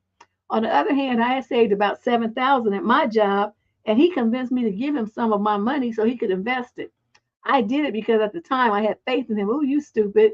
But he ended up losing all of the money. Okay, this is the same man that you said got repoed a car, that got you all evicted from the place, that doesn't manage his money well, but you had faith in him and gave him some of your $7,000. You hella stupid. Okay, that he ends up losing money. Well, yeah, that's what one should have expected. Now, despite the bad financial habits, he's actually a great boyfriend. He's sweet, loving, and attentive. He's literally my best friend. We can laugh all day, and I love him. Laughing all day and love don't pay bills. Okay, it doesn't buy diapers. It don't pay school tuition to buy school clothes. It don't keep the lights on. You're being very unrealistic and silly to be your age.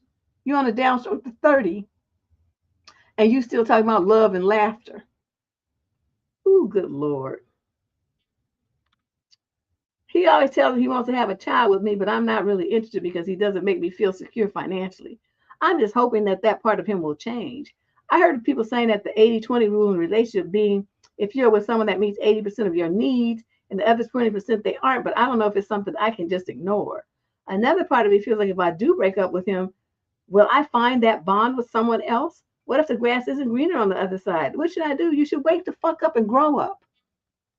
First of all, stop filling your head full of disaster. Do you know how many men are out there? It's just ridiculous. They all stupid, so it's just a matter of finding the stupid that you can deal with. I cannot deal with somebody that goes through money like a kid. See, I have a horror of debt. Like when I got my car you know how many years I agonized before I thought about actually getting that car? At least 7 years. I kept driving my hoopty. Mechanically it was wonderful. It had some cosmetic damage, but I kept it up mechanically. The car ran like a champ. That's why I was able to sell it. That kid loves that car that I sold it to. But I had to think about it. I had to get my mind into the fact of, a car note and high ass insurance. And I had to think about it for a long time because Deb don't like debt. Okay. And you got to do this. Gotten you evicted. That's on your credit. Your credit's all kinds of fucked up now because of him, because of love, because of laughter. So I'm seeing where you both are extremely immature and silly. I'm not seeing where this kind of relationship is going to do anything for you as far as growth goes. What you need to do is move out of his parents' house, leave him there, and go find you a real man. Okay, because you got a kid. You have a child that's going to bring you down the rest all the way down. And he talking about he want to have a baby? No. He's the baby already. Then you talking about this 80-20 rule? Yeah, but that 20% is a motherfucker. Because the 20%, it depends on what that 20% is. Now, if it's because he throws his socks on the floor or something and you want a man who's clean, well, that's 20% you could probably deal with. But if 20% is he's a fiscal fuck up and gonna have you in a poor house and your credit all messed up, you can't rent an apartment, you can't do nothing, that 20% outweighs the 80. So you have to put that into perspective. How much weight is on that 20%? I've heard of that rule and I'm just not a fan of it. I don't think that makes any sense. I'm of the mind that a man needs to be at least in the 95%, and then I could negotiate on that 5%. But I'm not negotiating on 20. That's too much. Honey, I'm telling you, I can't sleep. Oh, the day I went to get the car, I couldn't. It's like I went to get the car right, and they're like, "Oh, we can get the car ready. You can drive the car home." And so I had driven myself, and that was my excuse. I said, "Oh, no, no, no, no, because I have to get home and stuff. I'll get somebody to drive me down here tomorrow or something to get it. Oh, you can just leave your car here, and they can come. You can. Oh, no, no, no. I had to go home and just like decompress. I had signed my life away. I was looking at that contract, and I'm like, all this money I owe now. Oh my God, I was hyperventilating. It was terrible. I cannot stand to be in debt. I can't take it. So, I had to so I had to just say I went and got the car. It was a Friday. I didn't get my friend Ken. My friend Ken drove me down to get it that Sunday. I didn't even go Saturday. We went on Sunday because I needed, 48 hours to like wrap my mind around the fact that I was going to have all this debt. I love the car. It's great. Thank you, CC. But and then today I was like, I saw this guy, like, I put new speakers in. I got like $1,000 speakers in that car. So the sound is just like, oh, so beautiful. It's just crisp and all the high notes and everything is just wonderful. And these guys, I don't know, I saw this white truck and I was looking at them. They started following me. At least I felt like they were following me. So I didn't go straight home. I went this roundabout way. And then I waited till we got at the stoplight. Then I shot over and went around this corner, went around the block and stuff. Because I just felt like, they're going to be trying to carjack. They want my car. I just got this uneasy feeling. And I'm the kind, I pay attention to those kind of feelings because they've never been wrong.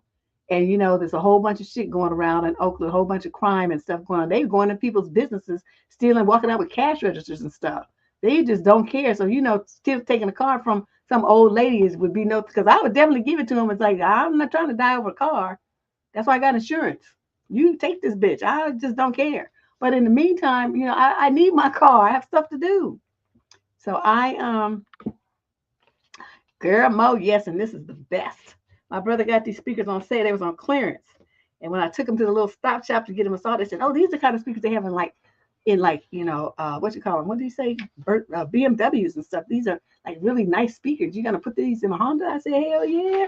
I sure is. Yes, my brother got them like on half price. So, we only paid like $500 something, $600. So they're like, $1,200 speakers. I was like, whoo, these things is lovely. Whew. Yeah.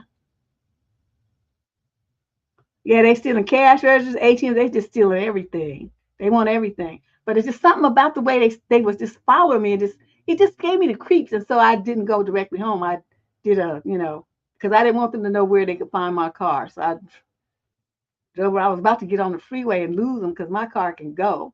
But I'm like, no, I don't want to get on the freeway. So I just waited till we got to the intersection and I dipped through this thing and went around the corner at the speed of light and disappeared around the corner so they never which direction I went. That's what I did.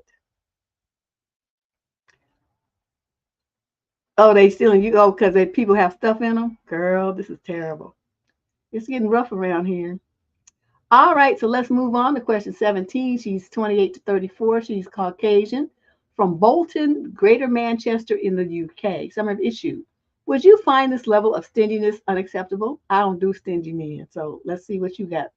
I've been dating a man for a couple of months. He has many lovely qualities, but has described himself as, quote, tight with money, although he will happily spend, and she put 4 of those L things on his hobby, so that means lots of money, I'm guessing. For reference, I'm all about equity and have paid half for every meal we have had in restaurants. Are you stupid? I also bought our coffees on our first date as he had traveled further, only 25 minutes though, in total. I noticed the following behaviors, which frankly have turned me off. Number 1, the first time he came to my house, he turned up empty-handed. We decided to cook a meal together, and I bought all the food, nice GU desserts, goo, I don't know what this is, and alcohol. He did message on his way to ask if I needed anything picking up from the shop for the meal, but obviously had everything gotten by that point. If it were me, I would have at least come with a bottle of wine or some flowers. That's number 2. That same evening, we nipped to the local pub after the meal, and he let me pay for the drinks. We just had one each.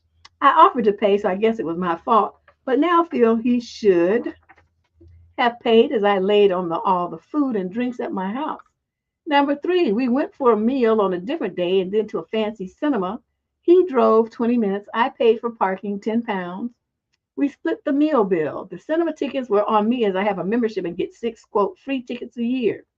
We had a drink in the cinema, and again, he let me pay. He made some comments about how he doesn't generally fork out for coffee, but he is always happy to accept one if someone wants to buy him one. Maybe it's me that has the problem and I should just stop offering. I'm quite a generous person, though, and I don't usually keep score, but I've started to do that with him due to noticing these behavior patterns.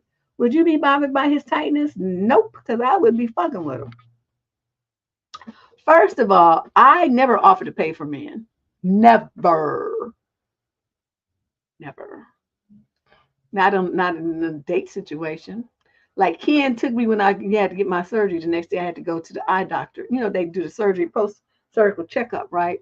I couldn't drive because, I'm like this with a bandage on my eye. So I had him drive us we went to the Black Bear Diner. I'd never been there before. So we went to the Black Bear. And I had some eggs Benedict, and I bought him breakfast. Because we had to be at the doctor at 8 o'clock. And so we needed one of that time to eat breakfast. And, but that was like he used his gas, he used his time to drive me there. And I treated him to breakfast. That was different. And plus, we've been friends for 30 years. It's not like a romantic thing there. And there's been times he's treated me for stuff. So that's just a friendship. But some dude is trying to get in my pants, and he's thinking that he gonna get some trim, and I'm gonna be paying for everything for his ass too. Motherfucker, your dick ain't that good. Okay, trust.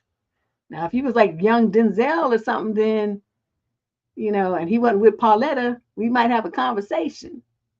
But no, I'm not. And then the way he's talking about it, he's can I bring something and stuff? Why did you buy everything? Why didn't you let him bring something? You bought liquor too. You should have made him buy the liquor to contribute to the meal.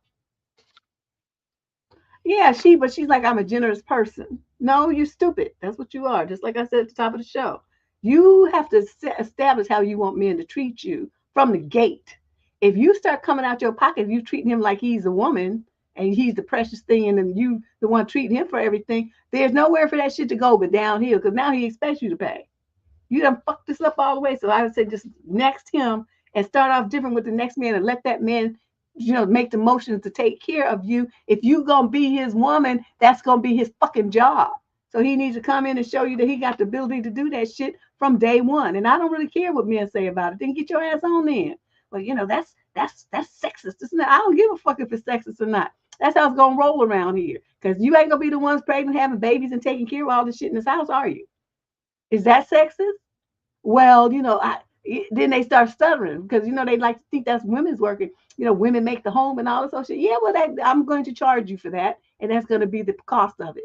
I'm not going to be working 40 hours or 50 hours a week and commuting and taking care of kids and cooking and cleaning and doing all this other emotional labor and still paying the fuck half. I'm not doing that shit. And I think any woman who does that stuff is stupid. You dumb as hell. You don't place any value on your time and energy. None, to let them get away with that shit. Female 18, this is question 18 rather. She's 18 to 21 from London in the UK. They're both black, both 18 to 21. So her issue. I'm scared my boyfriend and I are not compatible due to his jealousy and other things. For some background, we've been dating for 2+ years, and he's my first adult relationship. I'm 20 and he's 21. When I first met him, he was everything I wanted. He's a small town boy who lives about 10 minutes from me and comes from a great family. He's a man I want to spend the rest of my life with and have children with, etc. I seriously love him so much. At 18, wait, what did she say she was? So you started dating him at 18 because you're only 20 now. You said 2+ years. So you know all that at 18. Okay. Recently, though, we've been having some issues with our compatibility. Here are some examples of situations where I find myself questioning. He is very, very, very jealous and possessive man. He hates the idea of any guy hitting on me or talking to me. He has told me multiple times that men just want to talk to me to, quote, get in my pants. He has told me that he feels uncomfortable when I go out and don't have on a bra. He thinks I don't wear a bra because I want guys to hit on me and I want that attention. Same with what I post. Mind you, I don't post anything over the top. He says I'm practically asking for attention. He doesn't want a girlfriend who wants to do those things. He always says it's like, this is my boundary. I hope you respect that. So it makes me feel terrible because honestly, I don't really care about postings or outfits. It's the feeling like he's controlling me that bothers me. And I'm not a jealous person, so this has never made sense to me. I'm more of a that's my guy and I'm lucky person. He also makes me update him every 15 to 20 minutes when I'm out without him, and he always gets pissy if I don't. He is just overall very jealous. Recently, I went on a trip to the seashore and he freaked out about it. He was convinced I was going to cheat on him, and it caused so many arguments. At one point, he said he didn't see our relationship working out because of it. He had rules for me not going braless, no thong bikinis, and sending him fit checks. I just felt like he didn't trust me. He kept saying it wasn't me he didn't trust. He expressed my dislike for his jealousy and possessiveness. He always just says that he wants a girlfriend who respects him, etc., which I completely understand, but sometimes I don't feel like I am respected. I understand that he's insecure, and I've tried to boost his confidence, but so far nothing has helped because that's a black hole. You can't boost a man's confidence. Didn't I talk about this shit last week? I could swear I talked about this last week. We've had also problems with thinking I don't have nook with him enough and that I no longer find him attractive, which is not true. And I try to compliment as much as possible. Sometimes I just don't know I just don't want to do it, and I don't want to be yelled at for saying no. He also needs constant reassurance, which isn't a bad thing, but sometimes he goes over the top with how much he needs. Like, we have been together for almost 3 years. I don't think I need to text and call you all day. And he's always telling me that he doesn't feel loved. I want to figure this out and help him, but sometimes it's all just exhausting trying to please him 24/7. I'm just nervous that he's going to push me to snap one day. I want to avoid that at all costs because I love him so much and I want this to work out. It's never going to work out. It's not going to work out. This is your relationship. You with a control freak, weak in the mind, insecure little fucker. Okay? That's what you got. If that's not what you want, then you need to dump him. That's it, which I would have done a long time ago. Any tips on how to handle a conversation with him or how to go about this would be amazing, or anything I could do for him? Thank you. No, you can't do anything. What is it with you girls thinking that you can change these men? You can't change a man. He changes himself. There's nothing you can do here. Okay, this is a lost cause. You just wasted more time, more and more of your years of your life on this man who's just mentally ill. Okay, he's talking about I need a woman to respect me. When they start talking like that, it's dangerous. You should have been left him. As soon as he started talking about he wants you to check in and all this kind of stuff, you've been like, okay, you know what? This relationship is over because we're not doing that. I'm not doing that. I'm not gonna do that with you. I didn't do it with anybody else either. I didn't do it with my parents, and I'm not about to start now. So it was been nice knowing you, and I wish you the best of luck. And then you should have deuced out. Now you done wasted years of your life and trying to appease him and jump through hoops for him and help him with his ego. With these kind of men, the more you bend to their will, the more you do what they say, the more you listen to their garbage, and the more you try to appease them with calls and texts and dressing the way they want you to, and not seeing the friends that they don't want you to, and not going places they don't want you. The more control over your life that you give them, the more they demand. The only way to deal with a dude like this is to say no from the outset. We're not doing that. You're not going to ask me shit. You can get my respect, but one thing you're not going to do is control me. If that's really what you want to do, then we just need to break up now, because that's what's going to happen eventually anyway. As soon as you get started with this routine, I'm not doing that with you. Okay, like I said, I'm not doing it with you or anybody else. We're not going to do that. I'm not that chick. And so, but see, when you capitulate and you let him, get it in to tell you what kind of swimsuit you can wear, all that kind of stuff, please. I mean, I wouldn't wear a thong bikini either, but I might do it just to spite him, because he doesn't want me to. I'm going to go buy me one, and that's what I'm going to wear. Anyway. Yeah, but see, you need to love yourself, okay, and understand that he is what he is, and he's not going to change. It's just going to get worse. And you keep trying to jump through all these hoops and say you're nervous that he's going to push you to snap one day. He's going to snap, and then you're going to end up in the hospital. You need to get rid of this fool now. Okay, tell him that you've had enough of him trying to control you and you can't do it anymore, and to just leave you alone. Then block him and move on. Question number 19. This is a female in the 18 to 21 age group from the UK. Summary issue. He did this on purpose, didn't he? I broke up with my boyfriend of over 3 years on Wednesday. Wow. Friday, Saturday. Okay. His jealousy, paranoia, and accusations have become too much for me to handle. It always ramps up massively if he isn't the center of attention, and I've had enough. I had an exam coming up this morning, which I had been focused on. Hence, I love that word, him causing a row. After I told him I couldn't do it anymore, he blocked me everywhere. Then on Thursday, he sent me 4 emails at work telling me he didn't want to hear from me again and tried to ring me. I didn't respond to any of it. This morning, an hour before my exam, he texted me, good luck. I am still blocked as far as I can tell, so I ignored it. I just keep thinking how he sent that to throw me off before my exam. I know it doesn't really matter, but how spiteful can one person be? Deb, I did pass the exam anyway. Good for you. I was hoping that you said that. The fact that he can send you a message. Why haven't you blocked him? That's the part I'm wondering about. Why haven't you blocked him? You say he blocked you, but you didn't block him back? There should be mutual blocking. That is the number one rule for breaking up. I have a short about it. She didn't block him, he blocked her. She said he blocked her on everything, but she never said that she blocked him, which obviously she didn't. That's why he's able to communicate with her. Send her emails at her job, which should have been his email address, should be directed to the spam folder. And he also, was able to text her on her phone. So, she's doing this to herself by not following the rule. The first thing that you do after you break up with somebody is block them. You girls that don't do that, you just hoping for round two. You want him to come back and you want him to be mucking around in your life and stuff. That's why you don't block him. You think you're fooling somebody. I know the rule. I know these little silly games y'all be playing with yourself. You hoping that he comes back to you.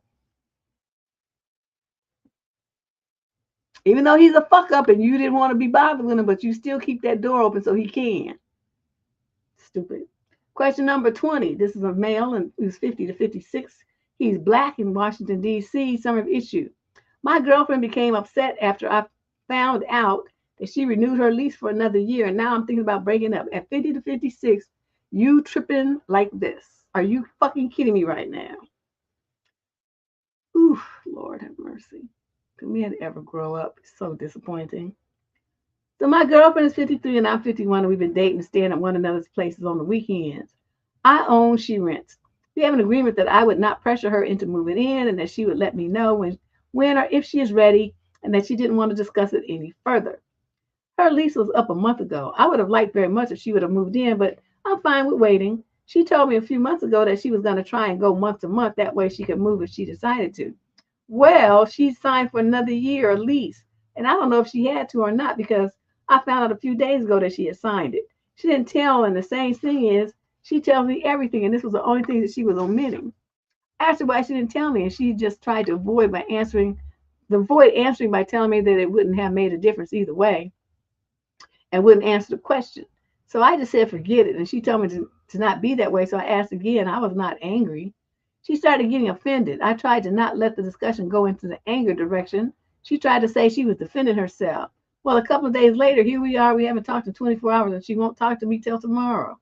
The way she reacted, I reminded her that the anger she was displaying was the same as my ex-wife's normal reaction to any rational discussion we had, and that I would not have that in my life anymore, but was willing to give her a second chance. Something similar happened a couple of weeks ago. Since she has refused to talk to me until tomorrow and has no reason not to, other than being upset with me, I have decided to break it off when she finally decides to talk to me again. Other than being upset with you, that is a very valid reason not to speak to somebody till she calms the fuck down. You stupid.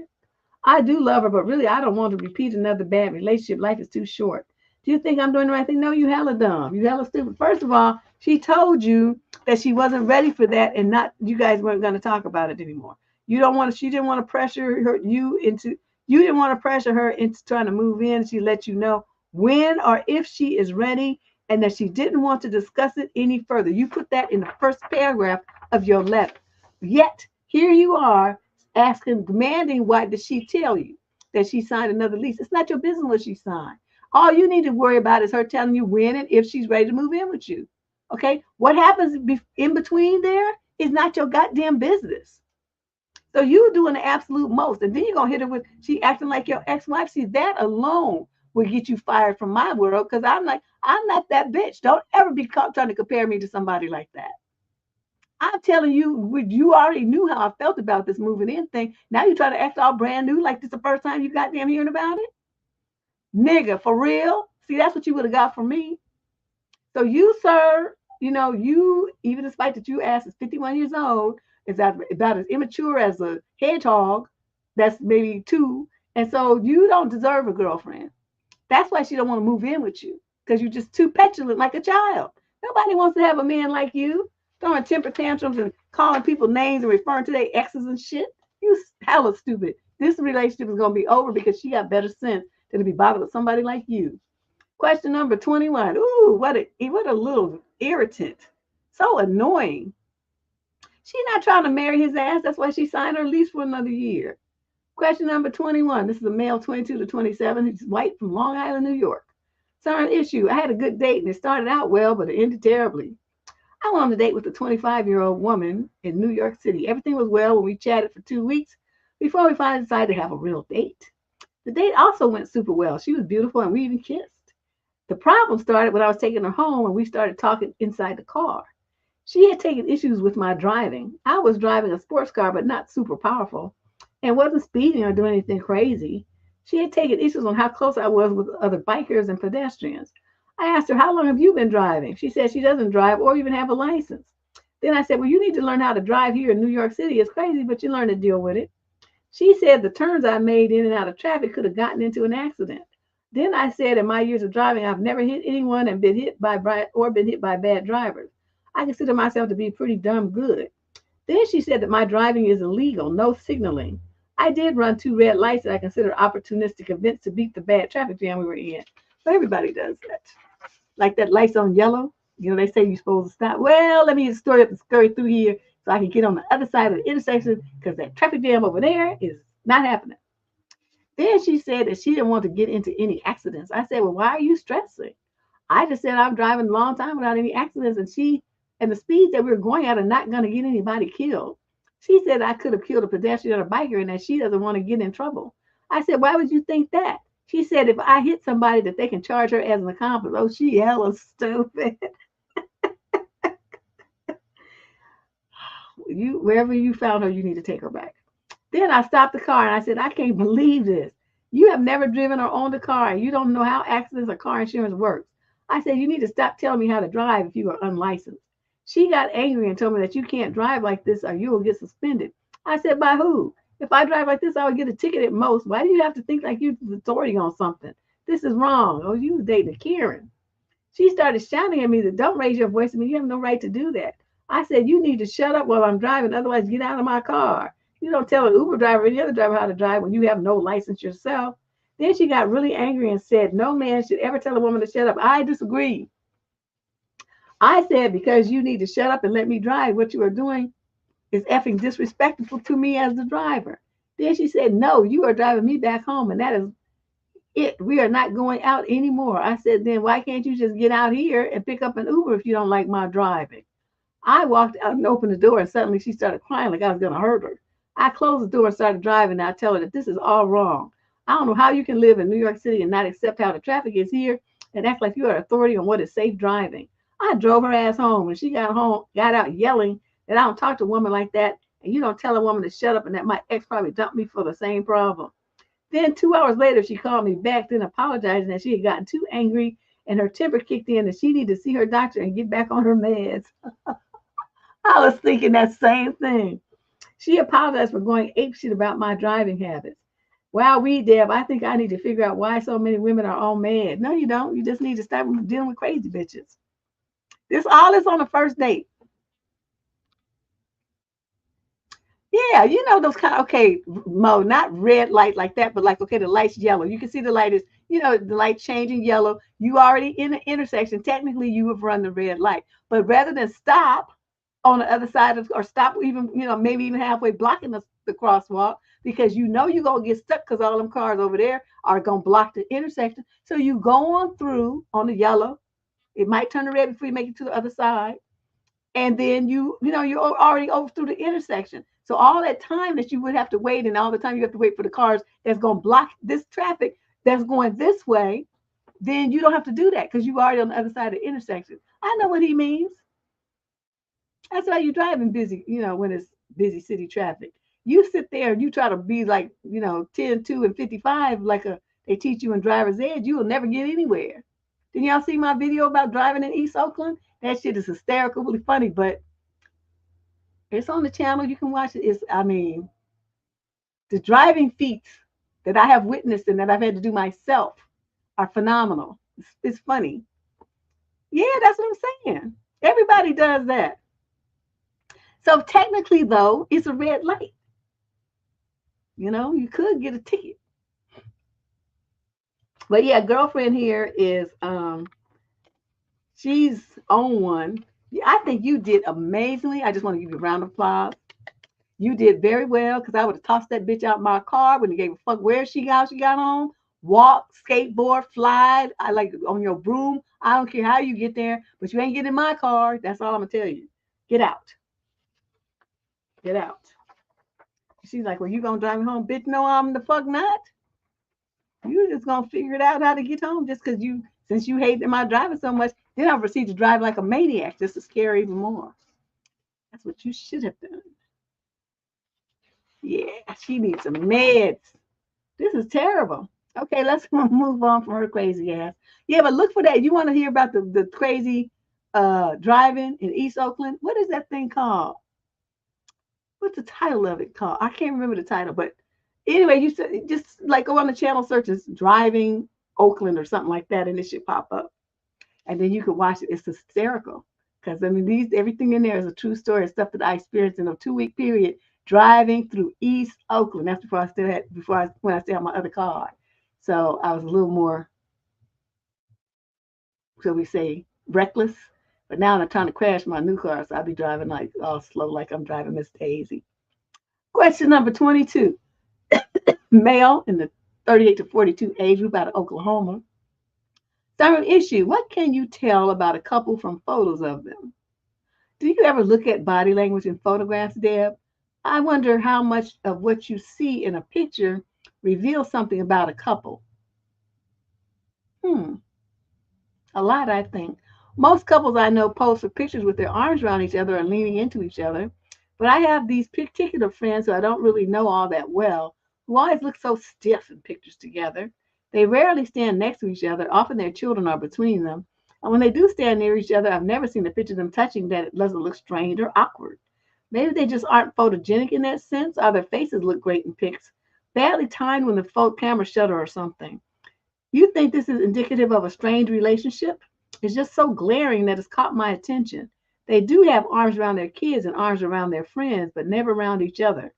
But then I have a friend who always had her arm around her husband and was smiling, and they are now divorced. Well, that doesn't mean that she's the cause of the divorce, because you never said that he had his arm around her and that he was smiling. You only said that she had hers around him and that she was smiling. But you know, it takes two people to make a relationship last. It could have been a thing where she was happy to be married to him and then he was out cheating or something, and that's why they're divorced. So you can't make them kind of judgments, but evidently she was happy to be in a picture with him, and it was reflected in her body language and her bright, happy smile. Now, what I can tell you as my years as a wedding photographer, absolutely that is the case.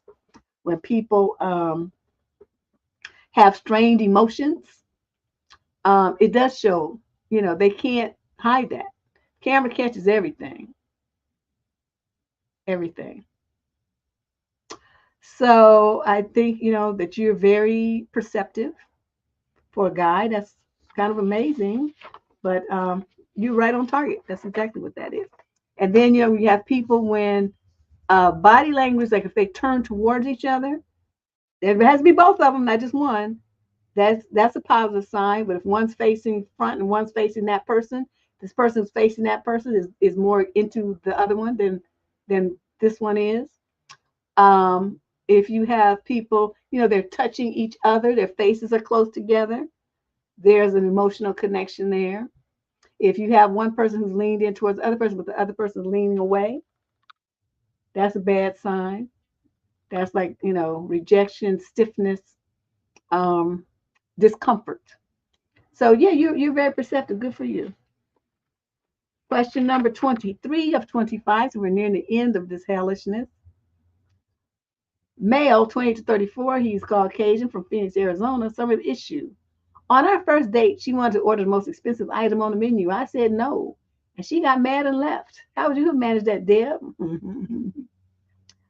Okay, first date, menus came. She wanted to order some Wagyu beef. Wow, I bet she did, which is the most expensive item on the menu. Y'all know how much that is? Well, it depends on the cut. Average in restaurants around here, you're going to be spending anywhere between $60 and $80, depending on the cut of the steak, the beef. That's for one plate. So you talking about two people, you with tax and tip and stuff, you in the 250 range, and that don't even include no wine and dessert and all that stuff. Yeah. Well, it depends. Like the restaurants in certain parts of the Bay Area are a little less expensive than like if you go to San Francisco. Your ass is popping out $85, $90. But you go to some of the inner towns, San Ramon or something, you probably get by for 70. But still you paying out the ass. That's on the fucking side of the menu. So anyway, so she wanted, or I had a hard time explaining and apologizing and mumbling about it, but in the end, I had to confess that I was not willing to pay for that specific cut, that I was willing to pay for anything else on the menu, but that cut, and she got mad and left. Dad, was there a way for this to be a win-win situation? At the beginning of the conversation, she was going to order that meat, and I said to give us a couple of minutes to the waiter.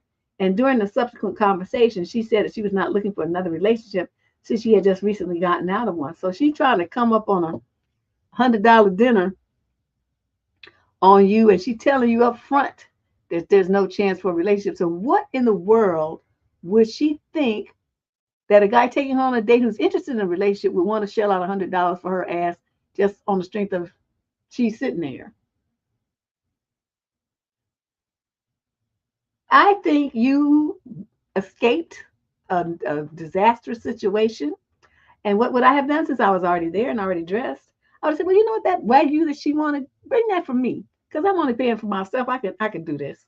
Because for the money I would have spent for the both of us, I can now just spend on myself. See what I mean? Dude,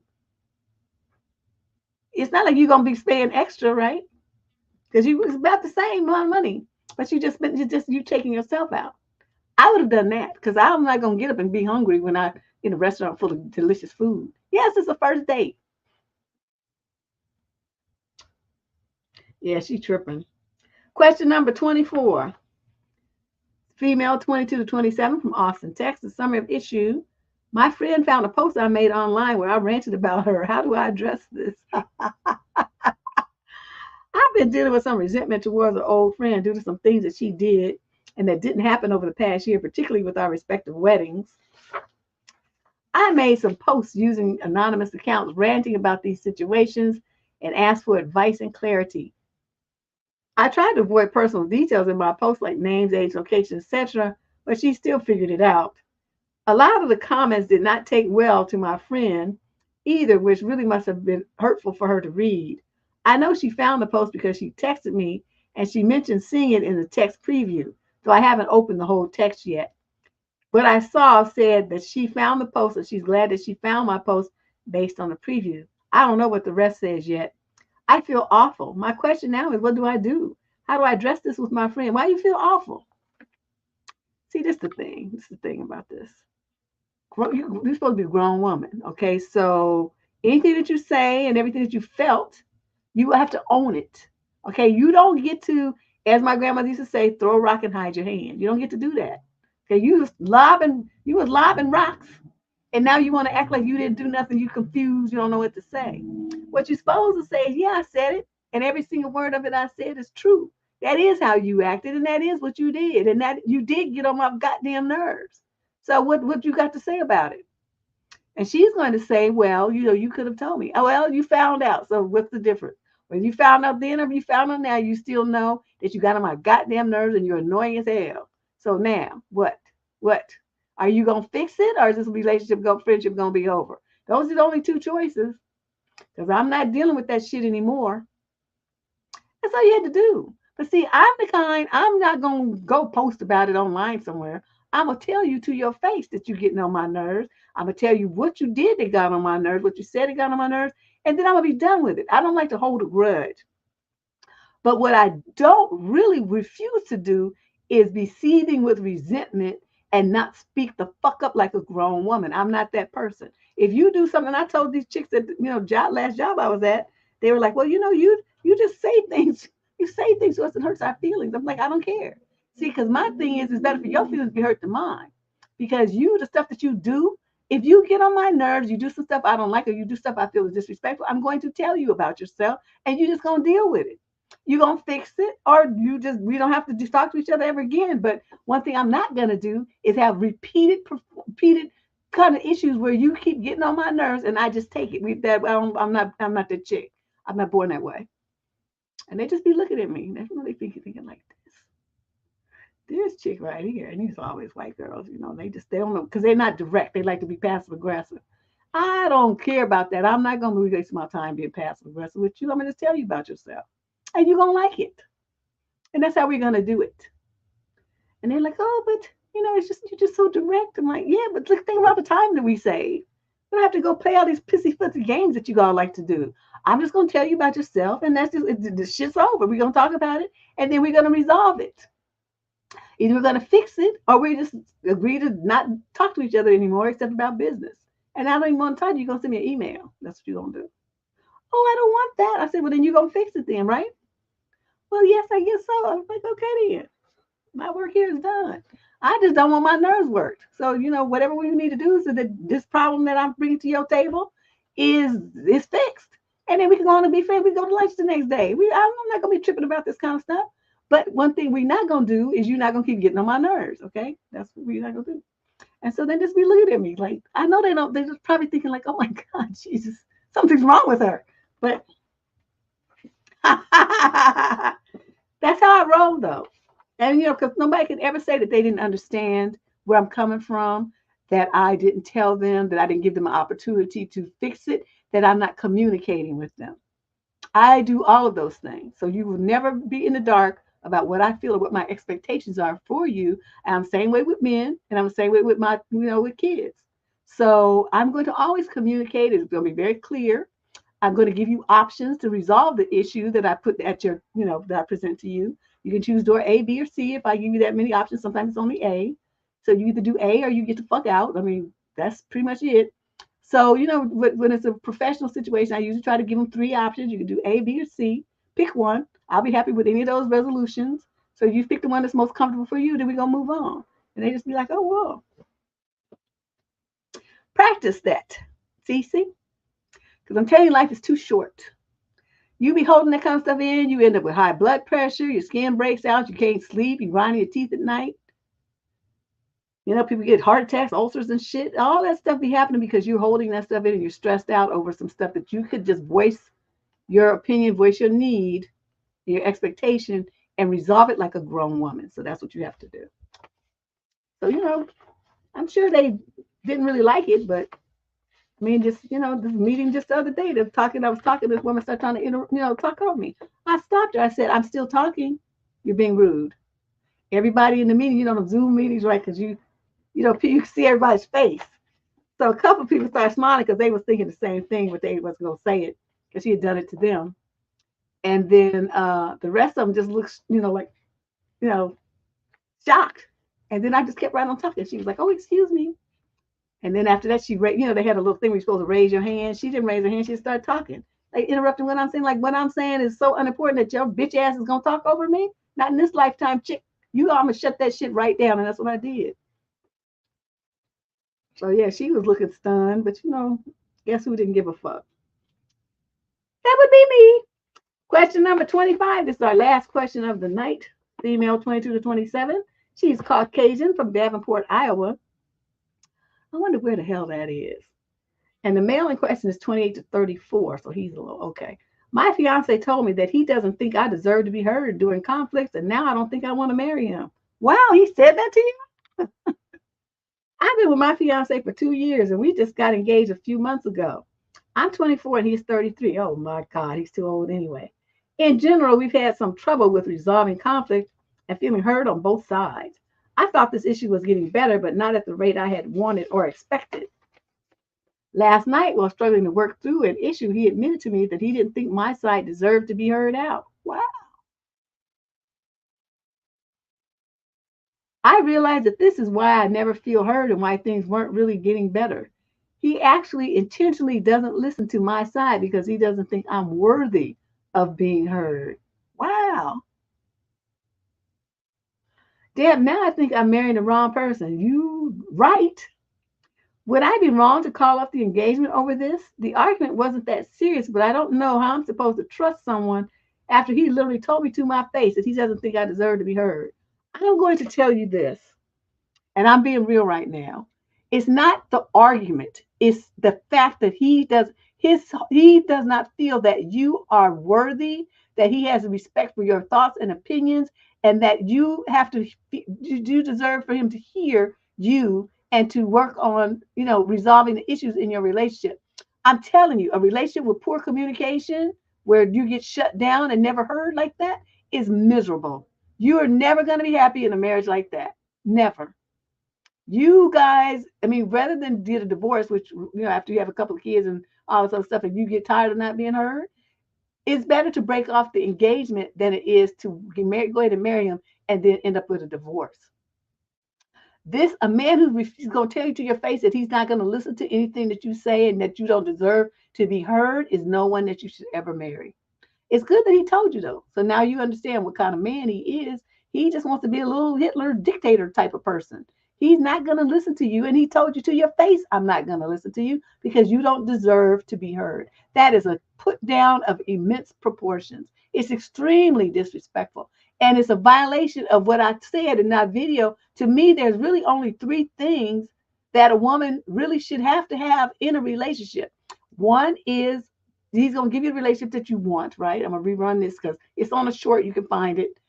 The relationship that you deserve to have, that means he's going to love you the way you want, provide the commitment that you want. He's going to be, trustworthy and stuff. And he's going to, be the guy that you need to be, providing the affection, the intimacy, all the stuff that you need to be happy and to feel safe in a relationship. That's point 1. Point 2 is he's going to respect you.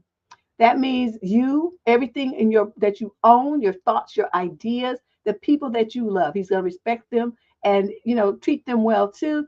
And the third thing is, what is the third thing? My mind is going blank. I'm talking too fast. Oh, that he's a man of his word, that you can depend on him. So that when he tells you something, you can take it to the bank.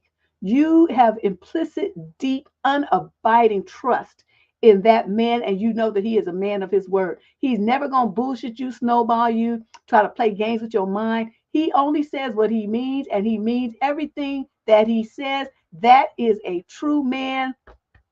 That kind of guy with that kind of integrity is the kind of man that you would need to be a husband and father. The kids depend on him. The neighbors depend on him. His parents depend on him. And he's a stand-up dude. If he says, yes, I'm going to do this and that on Tuesday at 3 o'clock, at 3 o'clock on Tuesday, his ass is standing right there. Okay, you never have to have a plan B, C, or D with a man like this. That's what a woman needs to feel safe and secure in a relationship. If you don't have those 3 elements in your relationship, plus some others that you want to add on, but you got to have those 3 as a core foundation. If you have any of those are lacking, you only have 2 of the 3. Your shit is toe up and it's not going to work ever. I've been doing this for more than 30 years and I have summed it up. Every relationship must have those 3 elements to be anything. Otherwise, it's never going to work. If you got a dude that don't have integrity, he's going to tell you, yeah, you're the only one. And he's going to be out tipping and dipping with other women, other men too, whatever. He's going to gamble away the money. He's going to not provide you with the safety and emotional security that you need. You always feel lost and confused and up in the air. You don't know where you stand. You don't know how you can't have a relationship like that. It's never going to work. Just 3 things. That's it. It's a short on my channel that you can look at where I describe these things, and you can go and hear it yourself. Those to me are the core of every relationship problem that's come across this channel for the last 30 years. One or more of those elements is missing. Every single time. Every time. And it's usually the respect. These guys don't respect you. Sometimes you ladies don't respect yourself. Like you sit up there saying, I'll pay half. Fuck that half shit. So anyway, that's it. Remember, next Friday, the 21st, is when we start with the Dusty News Network show. So get ready to get your laugh on. That's it, Friday night, except for August 9th, because that's the week of my birthday. Don't look for me. Okay, don't look for me. But other than that, we'll be here till August something. I forgot. Well, anyway, the shows will be all up. So you guys make sure you subscribe to the channel if you haven't already. Hit that subscription button and the instant notification bell so you can get a reminder when we go live, because y'all be forgetting. All right. I'll see you later. Enjoy the rest of your weekend.